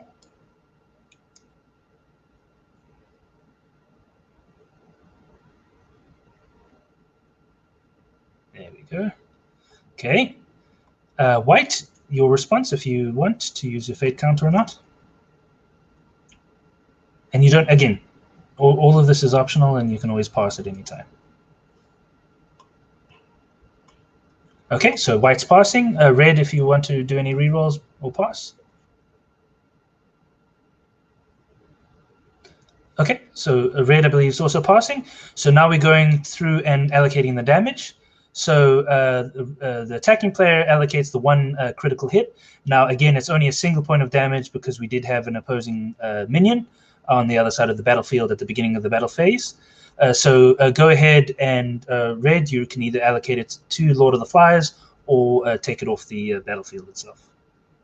Okay, so let me grab that. I'm sorry that those are a little tricky to grab. I think, as I said, I think it's just the size of them.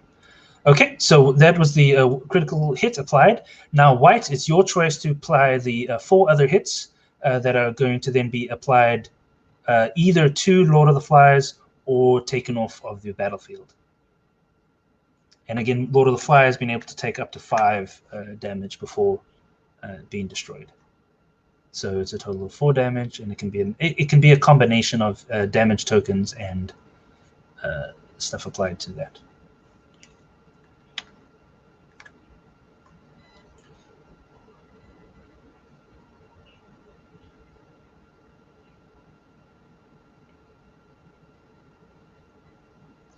Yeah, I think what I'm going to do, I'm going to start taking our tokens. I think that's going to make it a little bit easier for everyone. So just grab tokens as you need them from the side here, and that'll make it a little bit simpler. And I'll do the same with omens.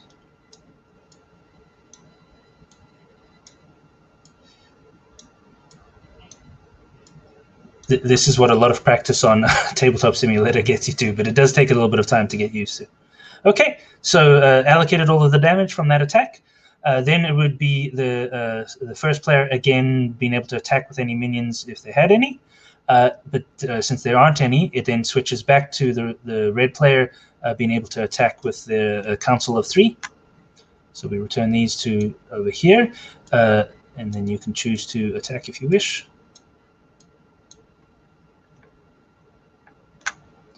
Okay, so 2, so going 1, 2.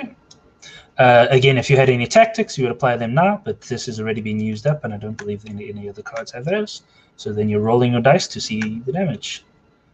Okay, so starting with the attacking player, you can re-roll any dice if you choose. And you can just drop them over here because we'll be using them off to the side of the bag. Okay, so re-rolling that blank. Okay, critical hit. So now, so White, it's your turn to respond if you want. You can use your fate counter to force the red player to re-roll both dice if you choose. And strategically, this fate counter will be handed over to the opposing player once we resolve all the battles. So at this point, it's probably worth doing so because you will lose use of it anyway at the end of the round. So so you won't be handing it over yet. What you'll instead be doing is just keeping it in front of your board in case there's anything else. We need to remember the fact that you're the first player, and just keeping it on your board here, and all you're doing is just hitting the F key to flip it over.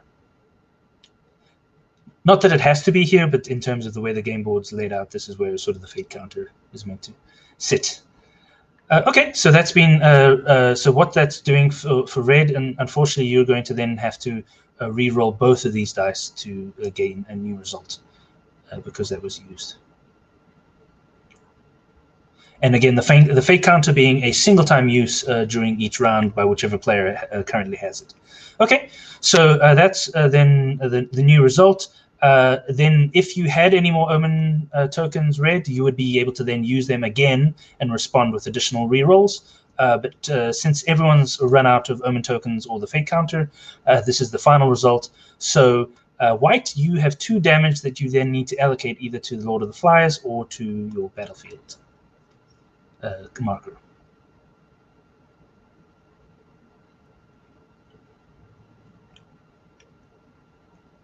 Sorry, it is white's choice of where the hits go to because of the fact that they are just the regular hits.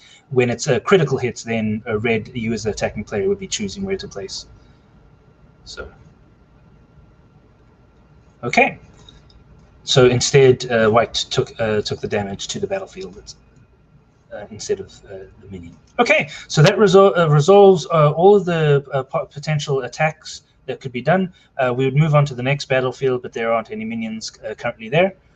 Okay, so we then move on to the end of round phase, and the one thing I would want to check and see, because I haven't read through all of you, some of the skills and some other cards can also have end of round effects. So just make sure to be aware of those and use them, at the appropriate time, which would be right now. So I believe that we can then move on to the next game round. So what will happen then is we'll then take the fate counter and move it across to the other player. That will then be also flipped up to show it being full again on the red side. And the rest of the steps are here over in the ready phase. So if red and white, if you want to help me out with these, what you'll be doing is you'll be unexhausting all of your cards, so getting them ready again so they're facing straight up. And so those are both minions out on the board, as well as any of your skills that you have on the side here. And there we go. Then we'll also going to take, and I'll do this for both of you, we'll be taking our action markers and moving them up to the 6 spots. So we have 6 actions again to use during this round. Each player will also then be gaining 1 Omen token. So you get 1 Omen token. And now, red, you're going to have the choice to either gain 4 energy for both players, or to roll this black dice over here and then get whichever result is rolled here for both players. So here you have a chance between 1 and 8, which maybe you can hit it lucky and get a full set of energy for this coming round, or you can just go for the straight 4. Depending on what you want, you can either just move up 4 here, or you can roll this, and then we'll see what happens. Okay, so going for the roll. Ooh, 6. Okay, so both players gain 6, and now so if you were to gain more than 6 and it would move you above 10, you will always stop at 10. 10 is the maximum number of energy you can get for that round. Okay, so you move up to 7, and then it moves you up to 10. Okay, now what we also do is we take back our avatars and reallocate them depending on where we want to place them out in the battlefield. This starts with the starting player. So red, you will be then taking your avatar and choosing which battlefield you think you want to use it on. And again, reminding you, both of you, about the avatars, that action ability is something that you use as one of the actions in the 6 actions that you do during the action phase. So if you want to use it, keep it in mind when placing out your avatar. Okay.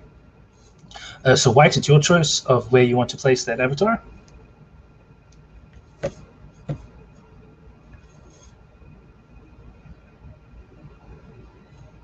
Okay, so we move on to the action phase. So red, we go back again, choosing what action you want to do, moving this marker down, and performing it. Oh, and just a quick reminder here. So this card was also unexhausted, so this would be face up again. And to rotate it, then Q and E are the two directions. So E to rotate it to exhausted, Q to unexhausted for future reference. Okay. So go ahead and make your choice.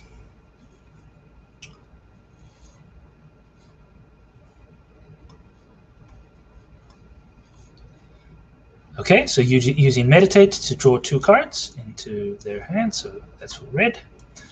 Okay, white, it's your turn to choose an action.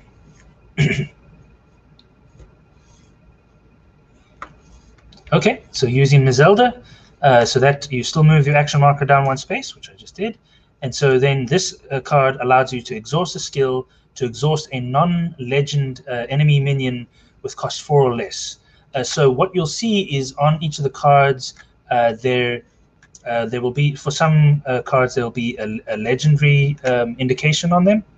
And none of these, I don't think, check that. But I think all of those cards that we have out there right now are currently non-legends. So any one of them, you could then use Mazelda's ability on.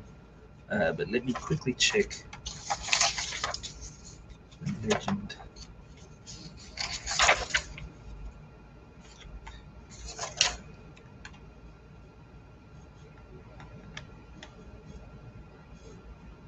Okay, so which card would you like to exhaust of the cards that are out there? And so you would just then rotate it for red, and so that would mean then that card would not be able to be used in the next round, next battle phase for attacking, because it has been exhausted ahead of time.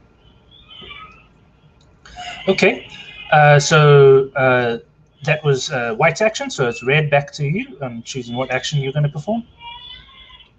Standard tokens on here. While you're doing that, I'm going to see if I can find a legend card so that I can show that to everyone who's watching.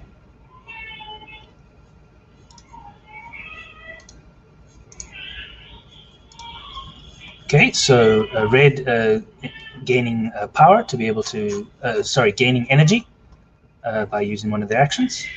Okay, white, your turn.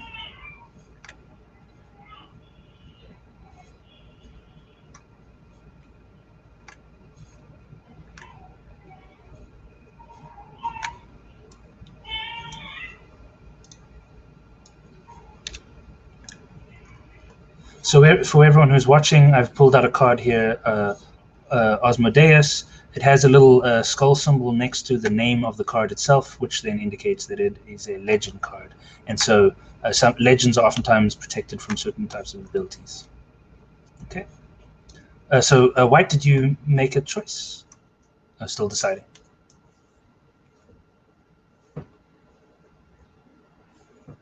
Okay, playing a creature, a minion. So we have a web spinner, which costs 2 energy.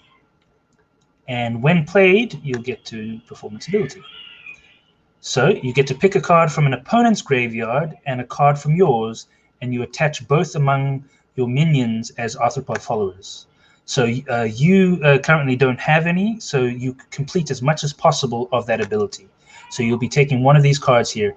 Now, in order to easily view them, you can right-click on those 3 cards and hit the search option that pops up in the little drop-down, and that allows you to then see all 3 of them and choose which one you want to take. You then drag the card directly from that menu out of it, and it'll then be in your hand in order for you to be able to place it face down underneath the web spinner.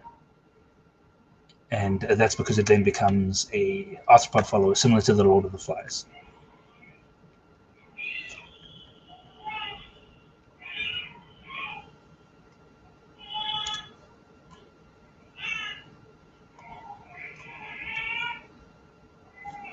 And again, the arthropod follower, for those who've joined the stream just recently, arthropod followers are then added tokens onto each of these creatures that then increase their attack value by 1. And this is something specific to the Animist deck, which is being used by the white player. Okay, so took one of those and added it underneath from the graveyard. Okay, so that was your action. So go ahead, Red. It's your turn to perform an action.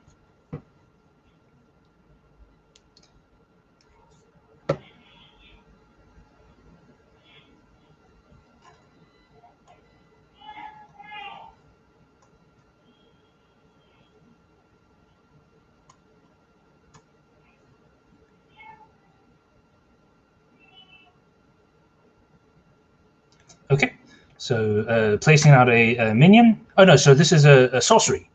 So how sorceries work, just as a quick reminder, is they are played for their effect and then placed in the discard. So we can just keep this out here to see. So this says play a minion from your graveyard with its cost lowered by 4 and deal damage to it equal to its essence -1. So the essence being the defensive, the shield symbol, and the cost being the top left-hand corner. So if you click it quickly, you can then drag just the single card. Or you can search if you want to try and get the card that's below it. So again, it's going to be the cost lowered by 4, and then that's how much energy you would have to pay to place it, and then you'll need to put damage tokens equal to its essence -1. Okay. So you place that out here, or you can choose which graveyard to play it in, I believe, yeah. So the one thing we're also going to need to be keeping track of, the web spin over here for the white player gained you an Omen token. So at the top left-hand corner, it has the Omen symbol. The same thing here for the red player. The sorcery itself allowed you to gain an Omen token, because that was the little symbol there. So you can gain one of those.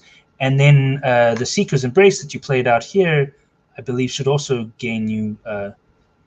So the Seeker's Embrace is actually a sorcery card and not a minion card. So it would not be able to be used to do Raise for the Dead. So, but the other card that you had in there, the Vengeful Mummy, was a minion card. So that would be legal to be able to be pulled out and then played.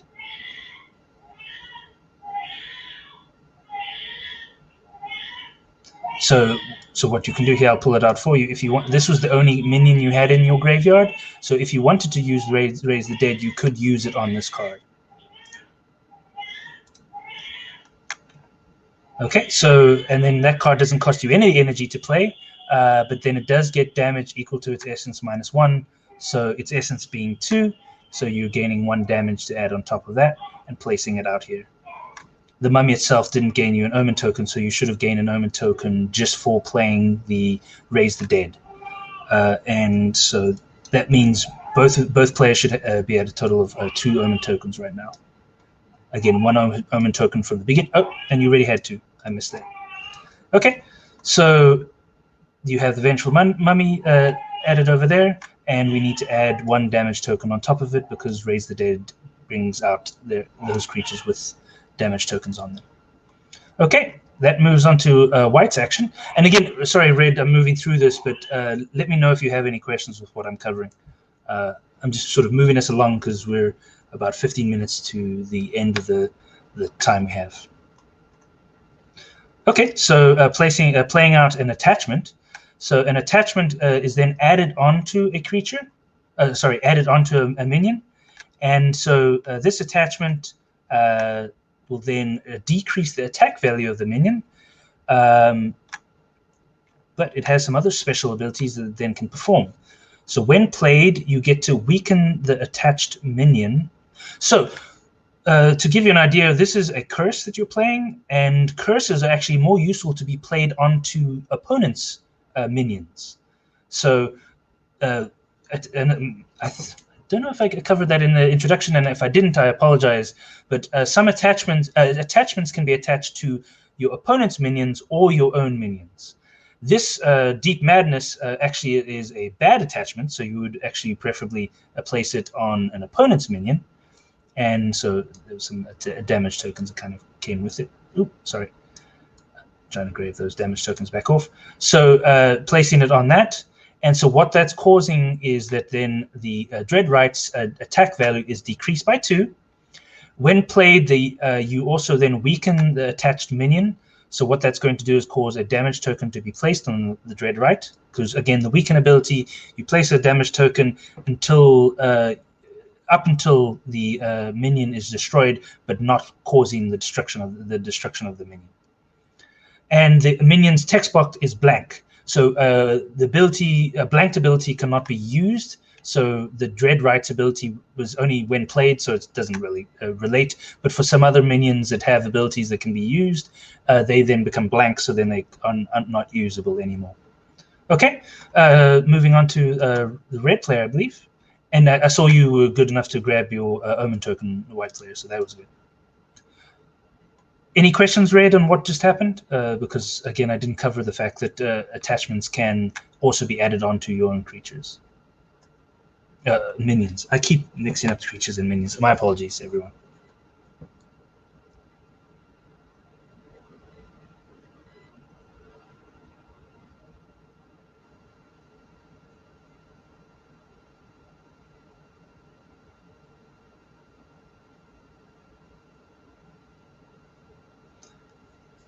Okay, drawing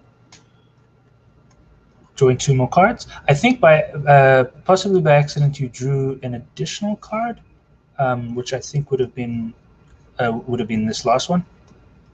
So what we can do is we can just hit F to flip it so that you don't reveal what it was, and then click and drag it onto the deck, and then we can just shuffle the deck up again. Yeah, there we go. And shuffle again with the R key to hit. There we go. Okay, so that was meditate. Meditate by the red player. So white, go ahead.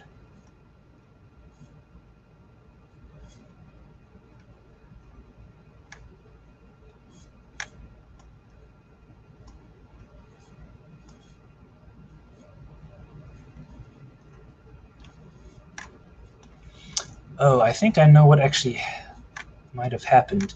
I think what actually happened, and I thought that this might have been a possibility. I think that accidentally, when the first card you drew, red, was actually a deal, and so you dealt one card to you and 1 card to the white player. And so white, I'm pretty sure, just correct me if I'm wrong, but you had 4 cards in your hand. I believe that this Lord of the Undead is actually right. Okay, yeah. So the Lord of the Undead was actually your card red, which was accidentally dealt out at the same time as when you drew the other 2 cards. Okay, so I'm just adding that back to your deck and shuffling it.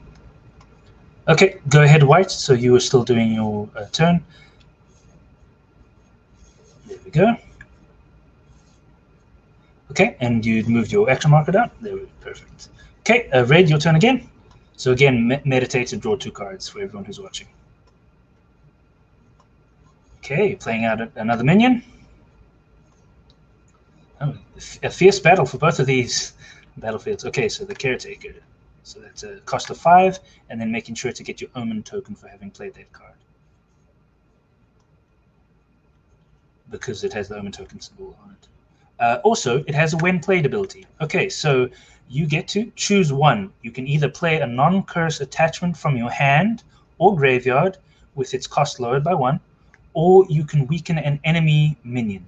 And the enemy minion would need to be within the same battlefield because it has the little double sword symbol. Again, reminder for everyone who's watching, the glossary at the bottom of the player aid here explains that the little double sword symbol says that any effect is within that battlefield. So within here.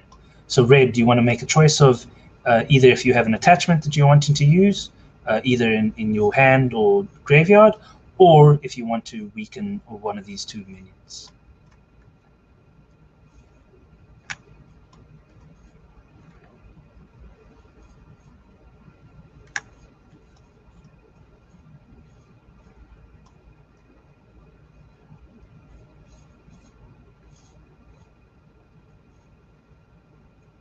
Okay, so weakening the web spinner over here. Okay, now on to, so that's then the Caretaker added into that battlefield. And just a reminder for both players, you have a total of 4 minions, the maximum of 4 minions in each battlefield per player. So right now, if you added one more red, that would be the total number added able to be added to this middle battlefield. Now, the retrieve ability, which is one of the actions you can choose, can allow you to start shifting if need be. And so, White, it is your turn. Yep, there we go. Great. Thanks, Red. So, your turn to perform an action.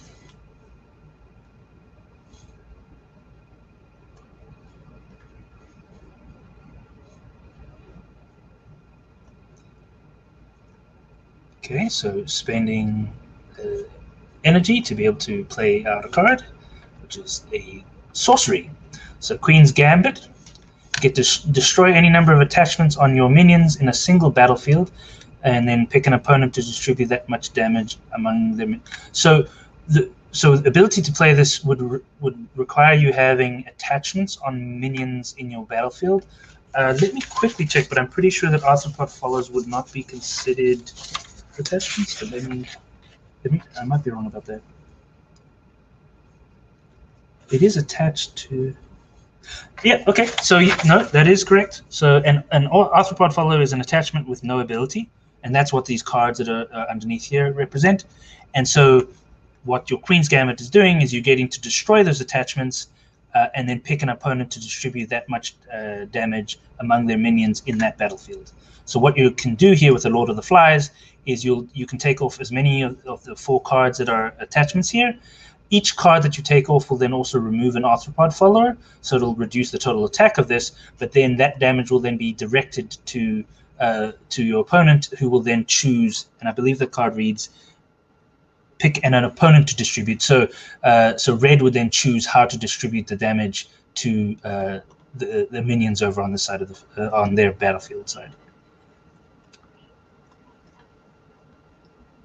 And again, since this is a learning game and we're sort of going through this stuff as we go, if that isn't working quite what you're expecting, we can always, sort of change up what you're wanting to do. But if you have any questions, just let me know.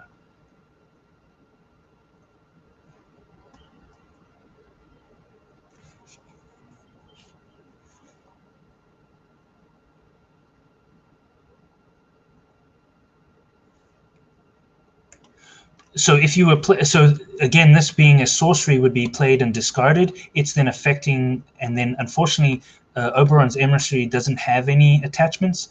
The attachment that you added was added over here to the Deep Madness that was added to the Dread Right. So the only current minions that you have with attachments are the Web Spinner with a single arthropod, and then the Lord of the Flies with 4 arthropods.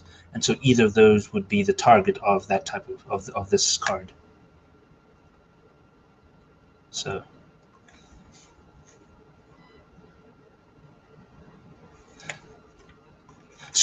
the cards that you're removing are then returned to the graveyard of the player, because these are all cards that were taken from, I believe so. And the way that we can check this is by the symbols shown in the the right-hand side of the card are then returned to the player that they belong to the graveyard of the player they belong to. So I believe all 3 of these are then returned to the graveyard of red, and then that would be then 3 damage allocated by red. Okay.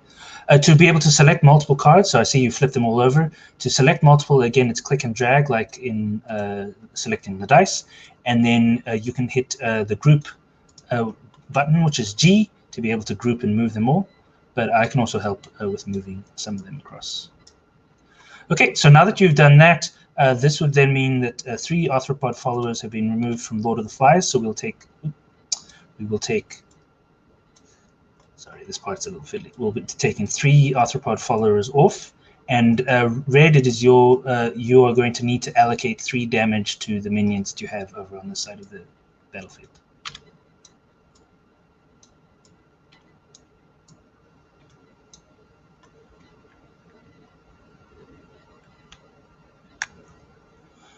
Okay, now having allocated 2 to the Council of 3 here, their essence is 2, so that's enough to then cause them to be destroyed. So what would then happen is they would then go to the graveyard and to your graveyard and be removed from the battlefield. If you want to rearrange how you place, that's fine, but if that's Oh, and this... We didn't pick up on the fact that the heretic over here should have been destroyed when it was when it received additional damage, moving it up to... Okay, sorry. So what's happened here is that actually the heretic over here has an essence of 1. It's kind of a glass cannon in the fact that it can cause 5 attack, but can very easily be destroyed just with a single damage. So the heretic would have been destroyed whenever it received that first damage, and then Council of 3 here having 2, the second damage then also causing that to be destroyed. The caretaker over here is fine with just a single damage. So both of these cards being destroyed and returned to the graveyard.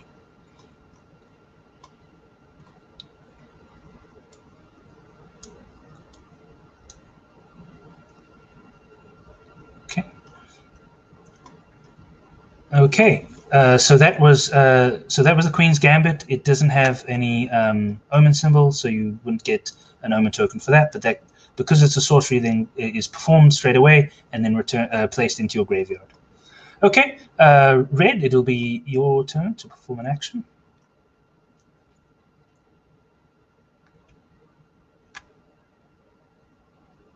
Yeah, just so you can see these.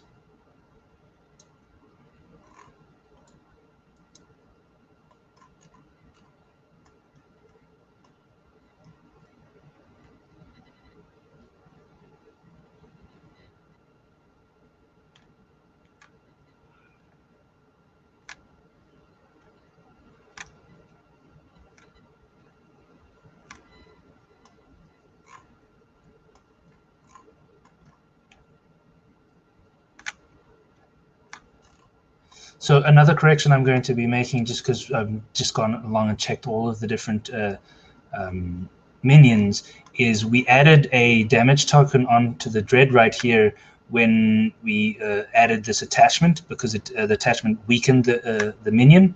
But because the Dread right is got an essence of 1, this would have destroyed the Dread right, so it wouldn't have actually been placed. Again, the weaken ability can only diminish a minion to 1 above the essence value.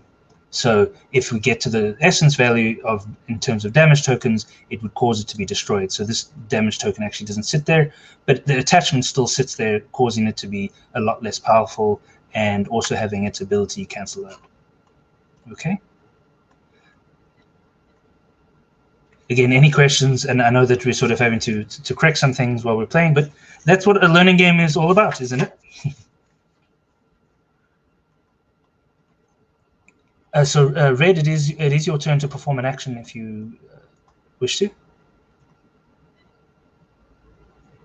Okay, so gaining 2 to get to 6, 2 energy.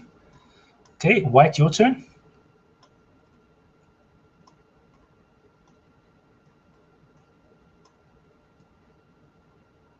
I'll just move this up so that it's...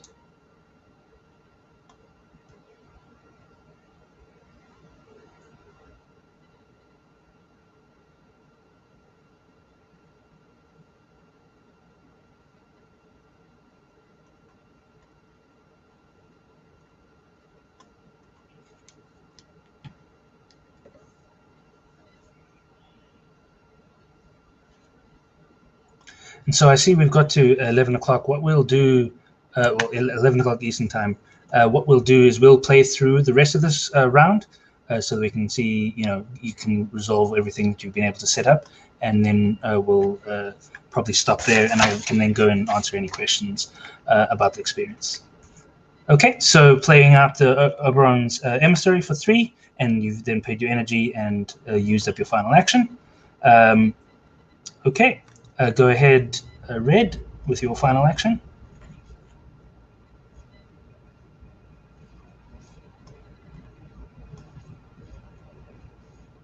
Okay, so playing another Caretaker out onto the central battlefield, which costs 5. And then also gains you an Omen token. Yeah, so that moves to there, perfect. It gains you an Omen token, and then we get to do the ability of it, which is when played, choose to either play a non-curse attachment from your hand or graveyard, or place out or weaken an enemy. And again, so the web spinner would not be able to gain another damage. Actually, it might be the case. Yeah, the reason being is because the essence of 2, in order to weaken it, you would need to be able to, it cannot go to 2 damage because that would destroy it, right? So weaken only goes up until destroying it. But the Lord of the Flies with 5 can receive 1 more, which is what Red chose to do. Okay, so that's all of the actions performed. So again, the first player being the player with a fate counter is Red over here. And so now, because we're because Red is the first player, we're going to start resolving battles from their left-hand side and then moving across to their right-hand side. So starting out here on Whitechapel, and then we'll do Southwark, and then we'll do Old London. Okay, so Southwark doesn't have any minions, so there's no battle that we need to resolve there. We then move on to Southwark, where we will start with Red, because again, Red is the starting player. Sorry, the first player is always resolving the first attack in the middle, and the other player, their opponent, is always resolving the first attack in both flanking battlefields. Okay, so go ahead, Red, and choose who you would like to attack with, though both being, I think, being the same or similar. The other thing you can then also choose to do if you want is activate any tactics that you want to use with that minion, if you want to do so. And again, sometimes the minion itself will have tactics, or you'll have other cards that you've played out that allow for tactics. If you choose not to do any tactics, then we'll go ahead and grab the 5 dice that are going to be used by this caretaker when attacking. And so the other thing you can do with the dice, what I was doing for larger numbers, is clicking and selecting multiple and pulling them out together. But either way works. Okay. Okay, so rolling those. Okay, a couple of criticals and a double damage. Okay, so you can choose to do your rerolls or use your fate counter. So doing 1 reroll. Okay. Okay, so that's another double. Oh, wow. Okay. So this then goes to you, White. You can choose to use your Omen tokens to do any rerolls on these dice. Okay, White is passing. So Red, any more rerolls, or are you happy with that? Okay, so Red is happy, and we're then going to move on to allocating the damage. So we first go ahead and do the critical hits, which there are 3 of them. Now, again, there is opposition, so they each count as 1. So Red, you're going to be allocating 3 damage, and you can allocate them either to the battlefield tracker or to the individual minions. Yeah, and this is where getting that many criticals is going to be rough. So you're allocating 1 damage to each of those, and then 1 to the battlefield. And so it would be to your opponent's marker. So moving that to 6. To 6, moving it down to here. Because they're losing and then getting, once they get to 0, then having lost the battlefield. So what that's going to cause, so then what happens is that, so we do that part, and what's happened each time you've allocated the damage to these 2 minions, unfortunately they have then caused the minions to reach enough damage equal to their essence. So the web spin over here has 2 damage and has an essence of 2. The Lord of the Flies over here has 5 damage and an essence of 5. So both of these are then destroyed because of that damage. So what we can do is we can move these off to the side to show that they have been destroyed. And White, unfortunately, will still need to then allocate an additional 4 to either minions or the battlefield, which those minions that were originally there have then been destroyed. So it would be 4 to your battlefield marker. That was a very rough roll, and these caretakers are they're dangerous. Okay, so Okay, I'll clean these up. These cards will then go into your graveyard, and we'll sort these out, which will go to each graveyard depending on whose cards they are. And again, for everyone who's watching, the cards, you can see which sets they belong to by looking at the right-hand symbol on each of the card in the middle of the card. Okay, so now white, you would normally have an opportunity to respond with any minions by choosing one of them to attack. But unfortunately, both of them were taken out in that attack. So red, it is your turn to attack if you choose to. Okay. So another caretaker attacking with 5. If you have any tactics, you can always do those ahead of time, or go ahead and roll the dice to see what damage you cause. Okay, so that's your final. That's your first roll. Do you want to do any rerolls or anything? Okay, so no rerolls from red. White, do you want to do any rerolls or adjustments? Okay, so white's passing as well. So white, you will then allocate the 5 damage over here, which will be enough to then drop you off because you don't have any minions to allocate that damage. So what will happen, we will then take this marker off. We will flip, oh, this is locked, 1 second. So these elements are, it actually might be, no, sorry.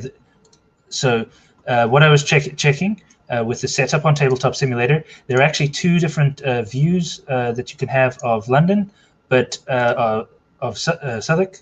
But instead, what we're wanting to do is we're wanting to flip this over. Now, what seems to be the case, and this is often the case in game setup on Tabletop Simulator, certain elements are locked down so that they don't get moved around too much, especially when we're trying to pick up markers and such.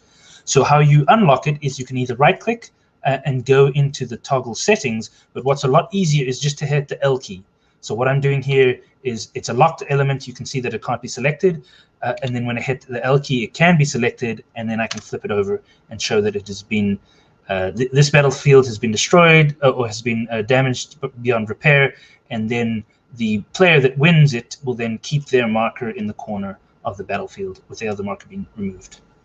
Okay, so we have resolved all of the attacks in that battlefield, and we then move on to the final battlefield, which is Old London. So while white, you're deciding which minion to attack, I'm just going to do a quick cleanup of all of these tokens. So white will be the first attacking player because they are the second player, and always the second player is attacking first in the flanking ones here. Okay, so also if you have any tactics that you want to perform, you can choose to do them now.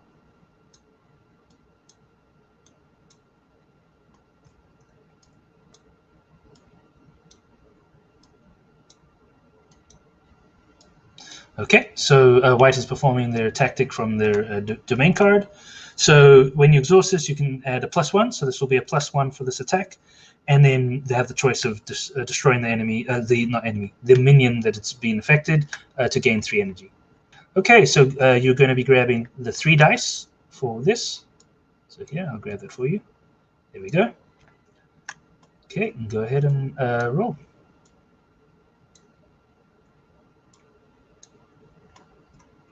Okay, if you want to, you can choose to re-roll any of those dice by using your Omen Tokens. If not, you can just... Okay, so white is passing. Red, do you want to do any re-rolls on that? Okay, red is using one of theirs.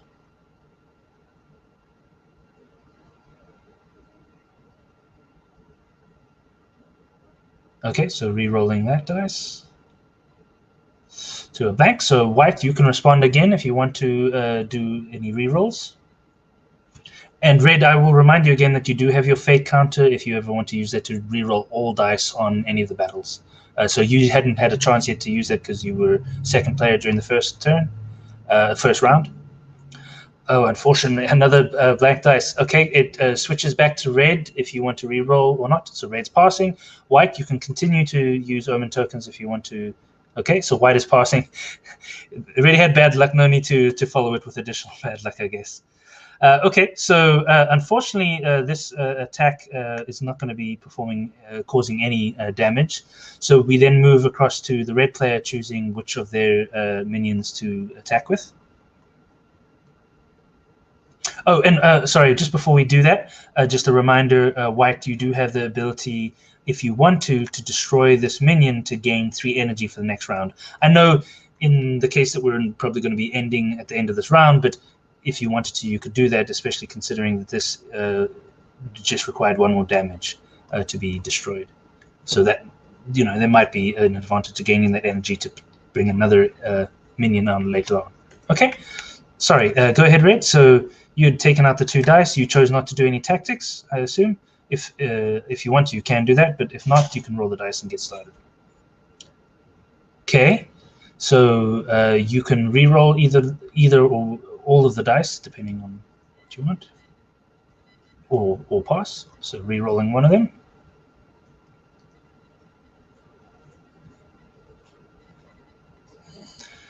Okay, still a blank.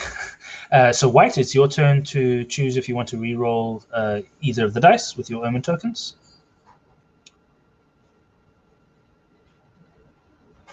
So it's just a single damage right now on the 1 dice. Okay, so re-rolling that.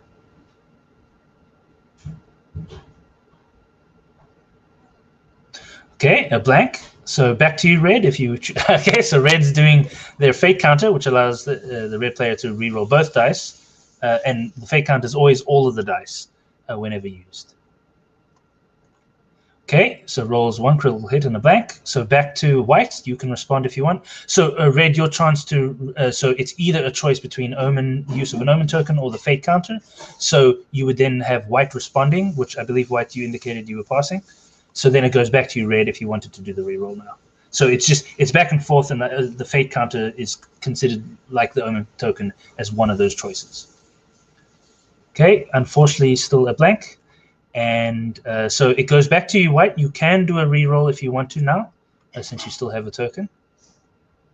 Even though you passed beforehand, and I might be getting that incorrect, but I'm pretty sure even if you passed beforehand, you can still go again if other players choose to continue.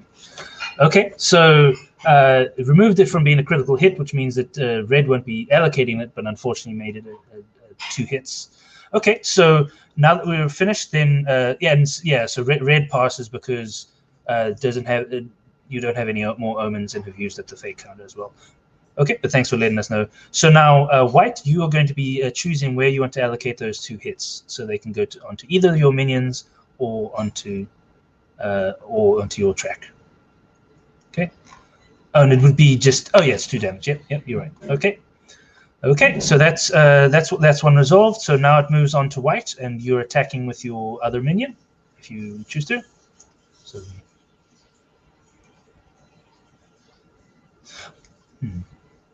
Okay.